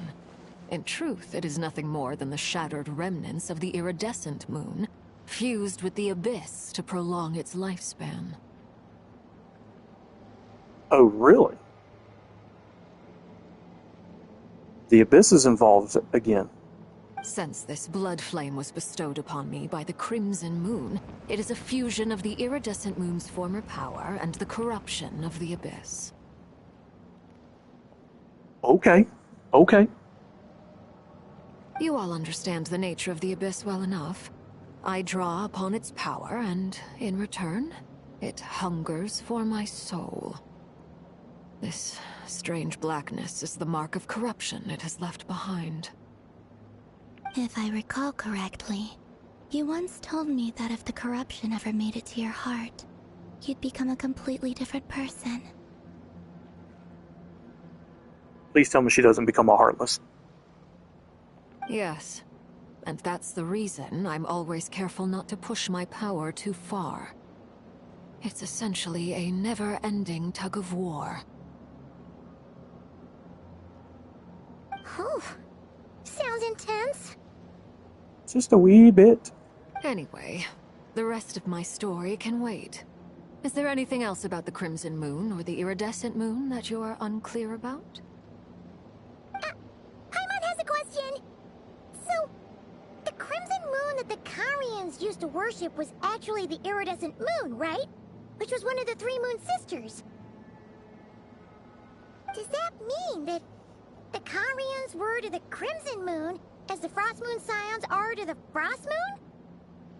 So much of that history has been lost. We have no way of knowing exactly what they were like. But I would suspect that the Conrians weren't as devout in their moon worship as it might appear.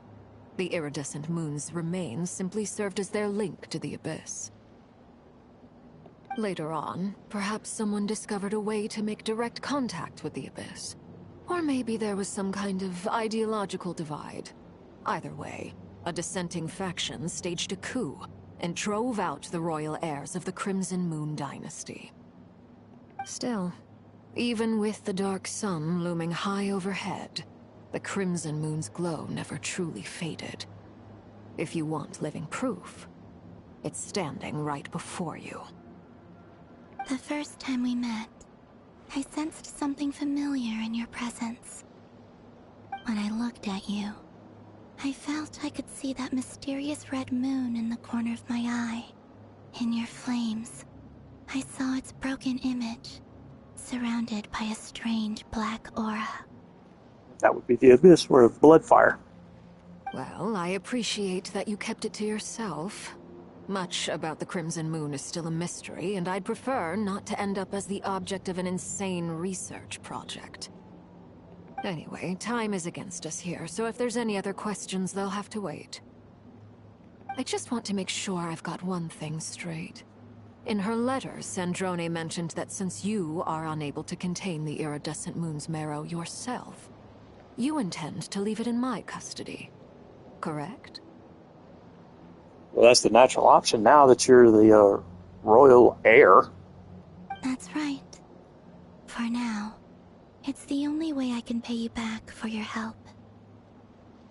The iridescent moon is already part of who you are, so with its marrow in your possession, you'll be even more powerful than before.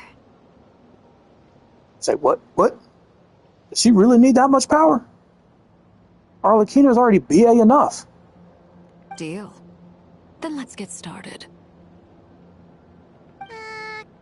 Get what started? What does this place have to do with the Crimson Moon? Oh, just wait. When I first became a Harbinger, the Jester gave me a book called Parenheri, also known as Leobranto Innamorato. There it is, Parenheri. You should be able to buy a copy next time you're in Fontaine. It's a love story set in the Crimson Moon era. But setting aside the tangled romances of its characters, it also records a few interesting details. In the Crimson Moon era, or so the story goes, there was an orphanage that received children from beyond the bounds of this world, and subjected them to a peculiar induction ceremony. Beyond the bounds of this world? For real? And what kind of induction ceremony? The Crimson Moon sages looked beyond this world for beings with powers that surpassed the gods. But fearing they might lose control, they subjected these children to a process of refinement. So they put them in a forge. They made these children crawl up a fireplace and kept asking them, "Have you died? Did you see it?" Until they finally admitted to having died and seen a crimson moon. The adults embraced the children who passed the ritual, telling them, "Within the fireplace, you have traversed the flames between two worlds. Here and now, you are born anew." The book leaves much unsaid, but I suspect that this was their way of branding the children they had enrolled, leaving an indelible mark upon them so that they would forever live in the Crimson Moon's light. That explains why I can't sense the Crimson Moon's marrow in this world. It makes sense that it would be sealed in a special space that can only be accessed temporarily through some kind of ritual. There's no fireplace here. Do you see a chimney anywhere? Oh, are we supposed to build it ourselves? Okay, fine. Paimon will go find some bricks. That won't be necessary. The fireplace is purely symbolic. The key to the ritual is crossing the flames between two worlds. In other words, the flames that burn within me. Those burned away by such flames leave behind a kind of ghostly afterimage in the world. In the days of Conria, people believed they could be used to bridge the gap between the two worlds of life and death. In short, I can open a passage to that space for you. That's the easy part. What's the hard part then? The catch is I'll need to stay on this side to keep the passage open. So I won't be able to come with you. Once you're inside, you'll have to find your own way. Understood. Very well. Then I'll open it up. Traveler, spare me a little more moonlight if you would. I may need it.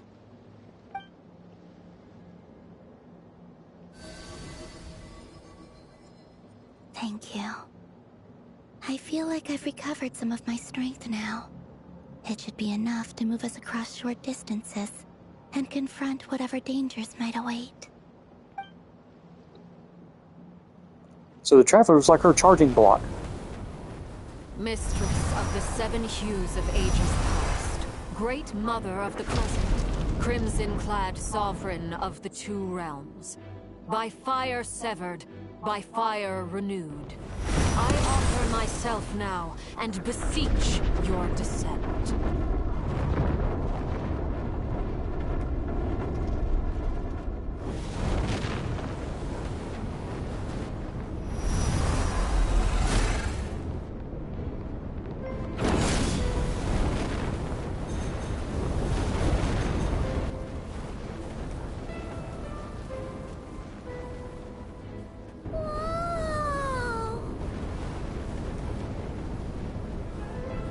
One word of advice.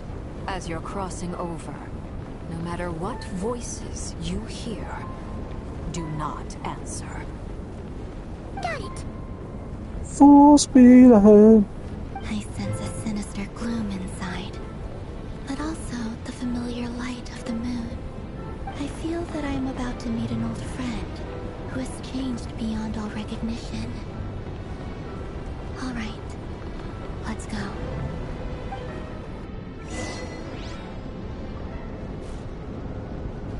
How is it that Arlecchino keeps getting more and more BA?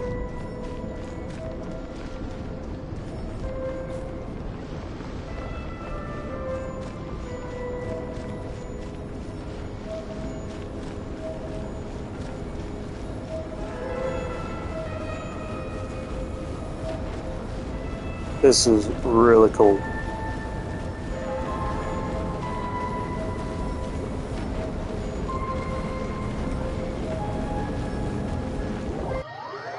Here we go.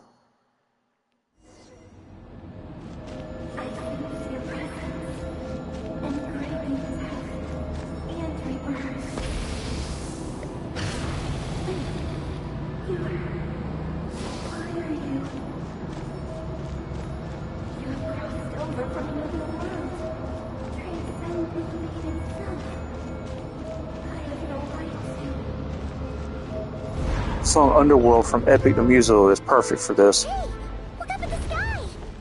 A red moon! This must be the spot, right?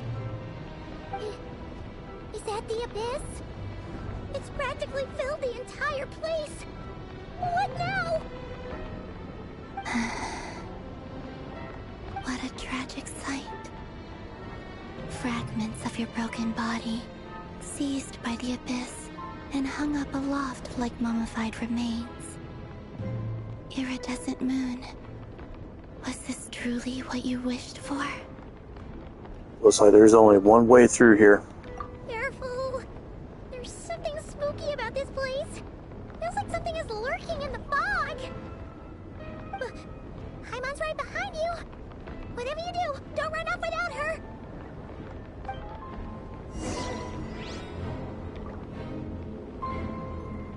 That is so cool.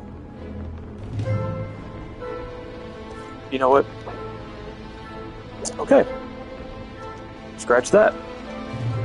By the way, Kalafina, didn't you tell us that the iridescent moon had shattered into pieces? There, The moon I got it. up there looks pretty whole, Paimon. How is that possible? Screenshot. That is a screensaver right there. Or a background image.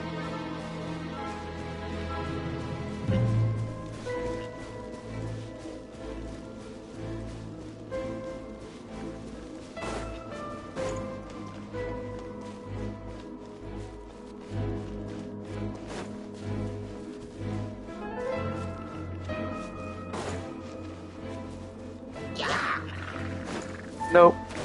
Don't have time.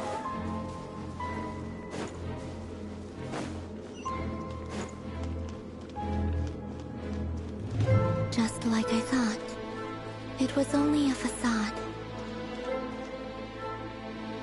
Yo.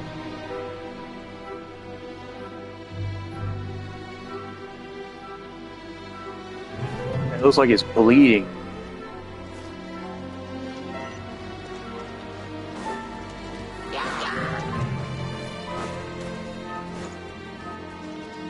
But how about the music?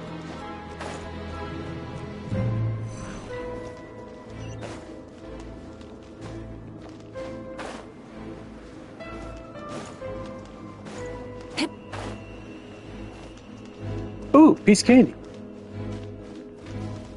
Since it's locked. How dare you stomp me?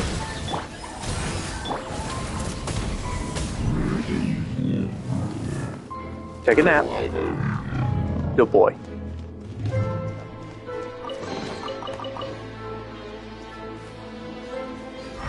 Any more? Nope. Okay.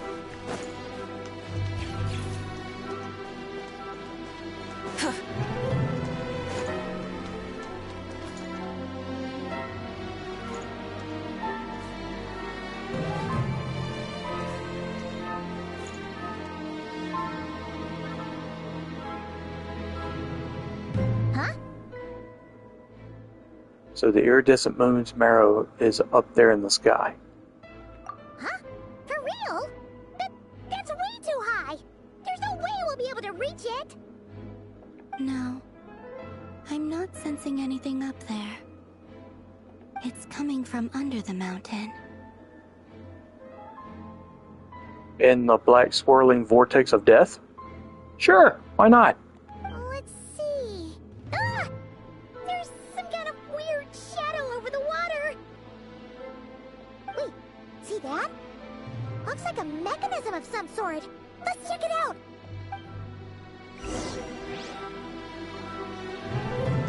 Alright. Here we go.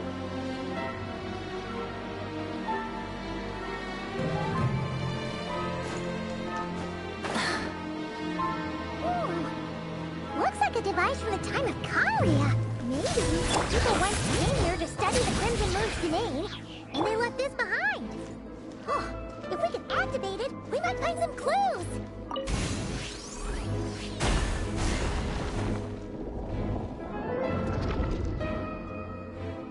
Why is it that it always ends up that we have to break some kind of ancient seal, fight the big baddie? Hey, look at that! Now that the mechanism's running, the shadow in the water looks different. Do you think these mechanisms might be the key to unlocking the secret? Let's try to find more of them! Thalindis, we'll leave the rest of the research in your hands. We'll be heading back now. I hope this isn't ruining date night. Ugh. Mind your own business. Just leave me some snacks on the table. Thalindis? Is that Rearrear's girlfriend? How come we're hearing her voice here? Did never previously mention? Oh studying this strange space all along? The Abyss has made this space extremely unstable. Maybe that's why some of the things she said and did were preserved here. Like echoes. Or after images. Echoes? Is that a Wuo reference now? Whenever I see this view, it takes me back to a poem from my childhood. Waning moon, oh lifeless damsel, weeping on the mountain crest. Mourning still in wistful tone, her fragile soul now laid to rest. For me, of all people, to be here investigating the mysteries of the Crimson Moon space, is it a coincidence or something more?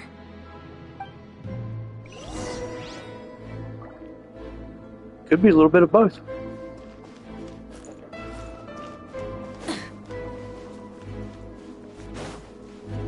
Try and stop me! Right.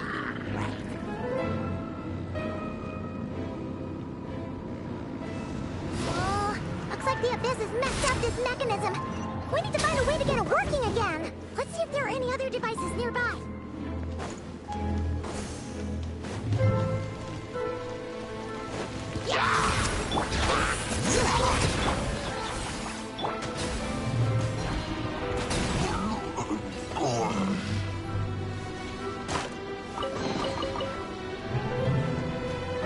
Primos! Let's go!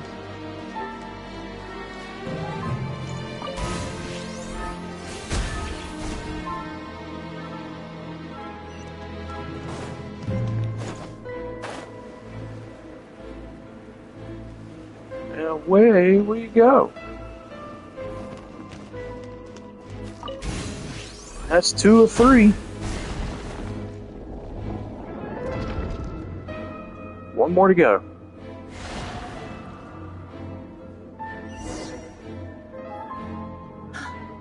I see.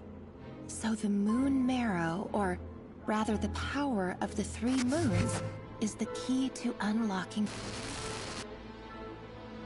If it really does exist, then maybe this madness can finally be put to an end.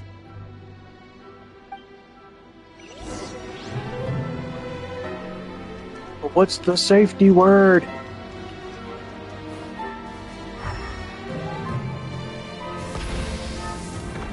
Shortcut. Whee!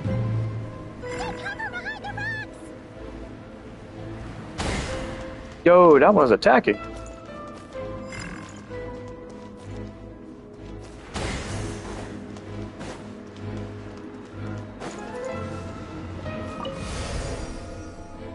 Now, why can't we do that with the first one?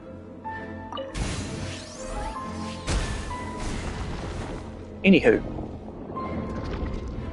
Okay. Okay, so we have the reflection. With the Abyss inhibitors in place, I should be able to access the chamber with the moon marrow. Oh, Rerir, with every step you take, you're drifting further from what you truly desire. But you're not the root of the problem. Ever since that outsider set foot in Conria, the Vinster King has sunken deeper into madness. Outsider? Is she talking about Lumine? If only I could get my hands on that outsider. Uh-oh.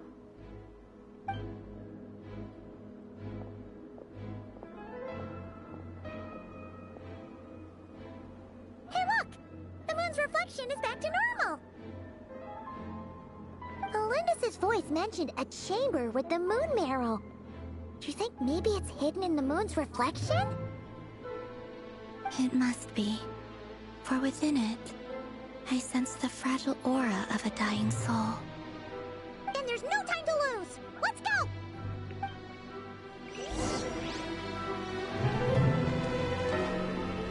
Alright, let's go see what awaits.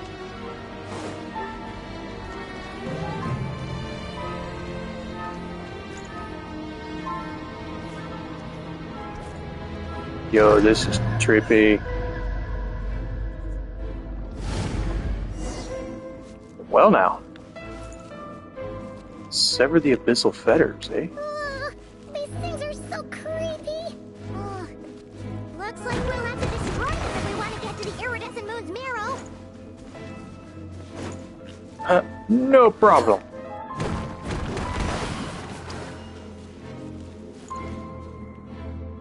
Uh-huh. That must be the iridescent moon's marrow. Oh, we'll need to destroy these things before we can reach it. Oh, not rift hounds. Alright. So be it. Yep, we're here.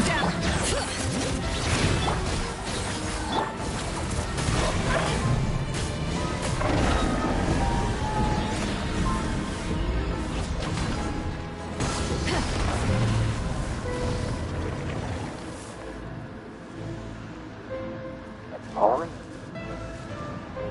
So we gotta go up.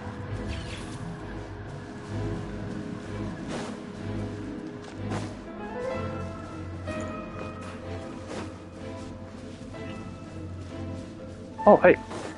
What's over here?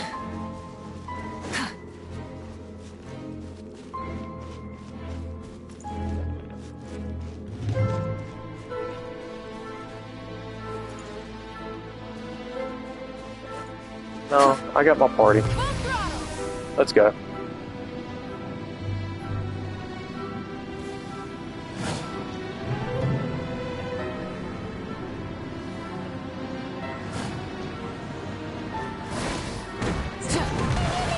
We're so close. Yeah. But we gotta make it to the top of the spiral staircase or roadway. Rise with the sun. Bring it. Get to work.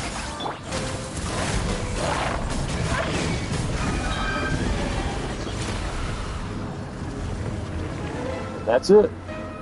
That's all, folks.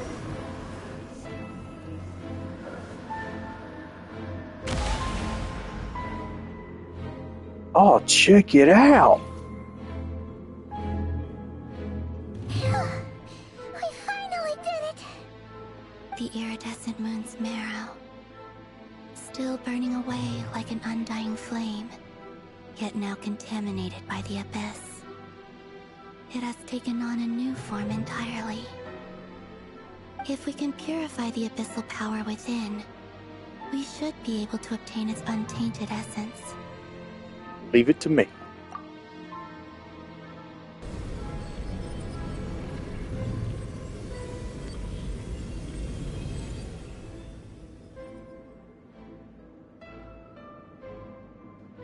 It's so cold.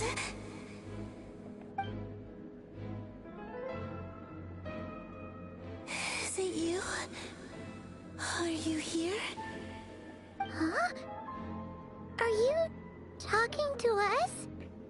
At long last, I can see you once more. Our fates have crossed, and I am finally free. I'm sorry, I lied to you. Even knowing what was to come, I still couldn't let go of the fear in my heart as death drew near. The moment the moon shattered, my body began to split apart piece by piece. Like I was being cut into pieces by 1,000 blunt blades.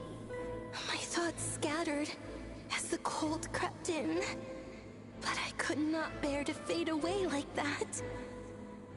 That sounds horrible. Tell me, what was it that brought you to us all that time ago? If only I had possessed your courage, then I might have been spared this torment more painful than death. You look so puzzled. That's how I felt too when I first saw you. But trust me when I say that everything happens for a reason. Farewell, Hypo. Hypo?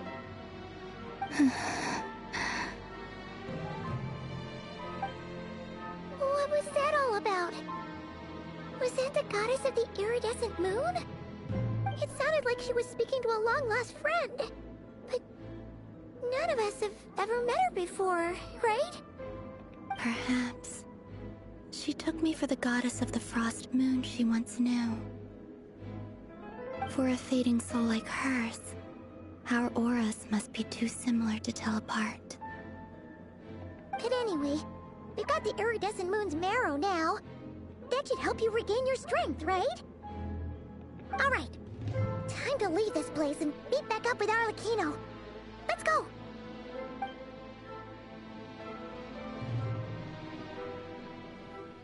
That's odd. This place looks different than when we came in. Waning moon, huh? oh lifeless damsel. Oh.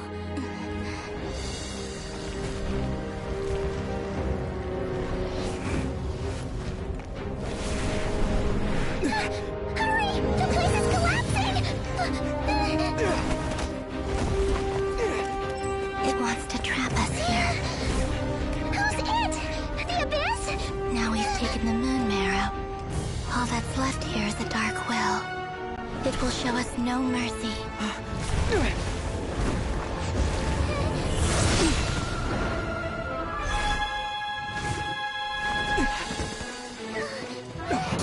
back! The crimson moons! My marrow! My heart!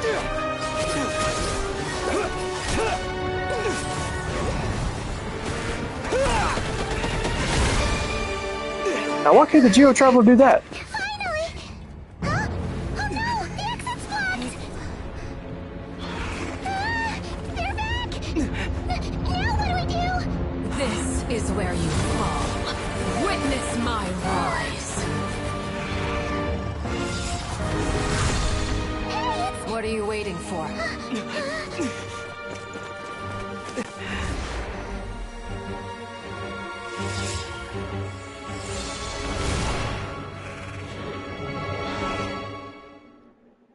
That was so cool.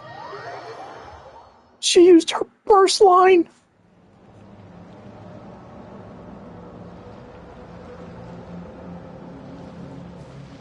Oh, we made it!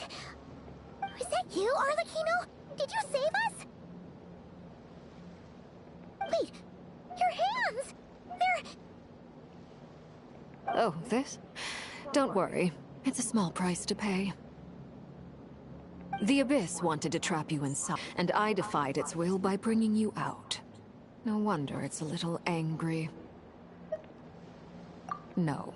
I have paid the price, albeit a small one, and it cannot be undone. My hands have already fused with the Abyss. Purification would simply destroy whatever's left of them. Oh, wow. But surely... Oh, we're so sorry, Arlecchino.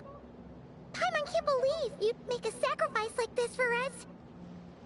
As much as I'd like to call it a favor, the truth is I was simply holding up my end of the deal. Well, Columbina. Yes, you did your part. And as promised, I will leave the iridescent moon's marrow in your care. From this day forth, may the two worlds' flames burn ever more brightly.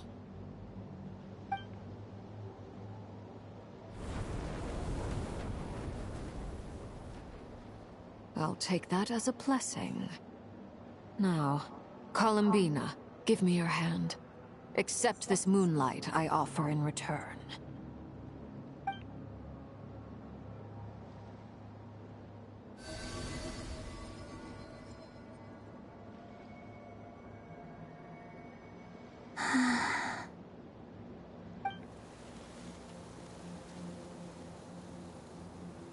Feeling stronger?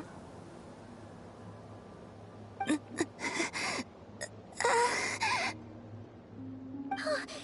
Columbina, are you okay?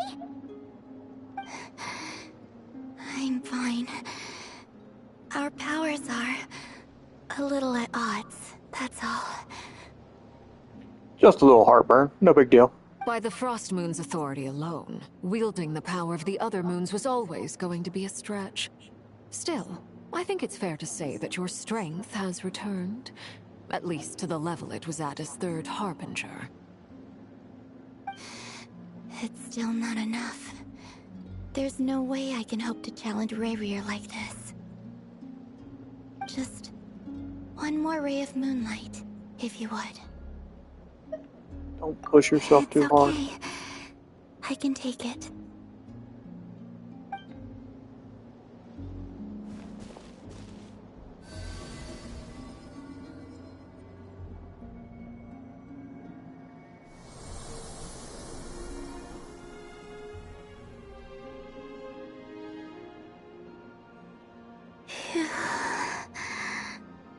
How about now? Fighting fit? At the very least, I won't have to stay hidden like before. I want to see him gone from Not Cry. The Rayhir of Solnari and his wild hunt must be sent back where they belong. Well, it's good to have something to aim for. You certainly seem more alive now than you did earlier. When I first met you, you didn't strike me as a ray of moonlight. More like a wisp of fog drifting in from who knows where, ready to scatter at the first sign of a breeze. But now, you're full of vitality. Just like the Frost Moon, once the brightest of them all. May you keep shining, Columbina. This is who you are. Thank you. Seriously, that was very nice. Look after yourself too, Arlecchino. I know you have plans of your own, and that's why you're always seeking to grow stronger. But whatever you're after, don't let the Abyss take a hold of you. I do not wish to see you go down the same path as Rayrir. I appreciate the concern, Columbina. Although perhaps it's time you took a new name. A new name?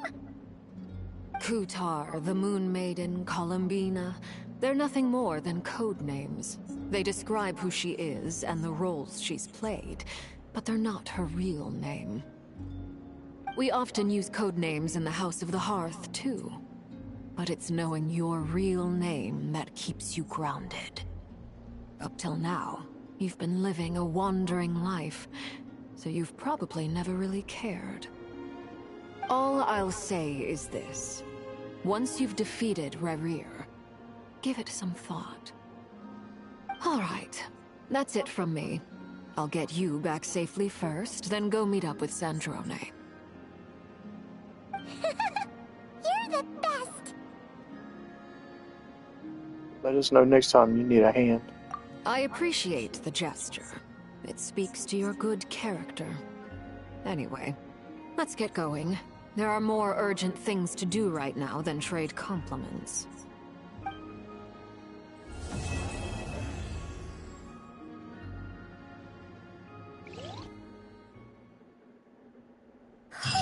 It was a close call, but we got the iridescent moon's marrow and restored Columbina's strength.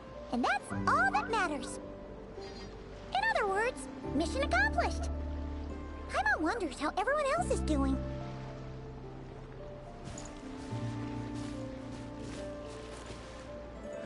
And all right, I think that's gonna call it. I think I'm gonna call it for today since I've been streaming for almost 3 hours. But that was a wonderful stream, and I do appreciate all the ones that tuned in. Thank you. I do appreciate it, and I hope y'all come back and enjoy some more. Please like and follow. It helps the growth, and hopefully I will see y'all in the next one. Have a good night.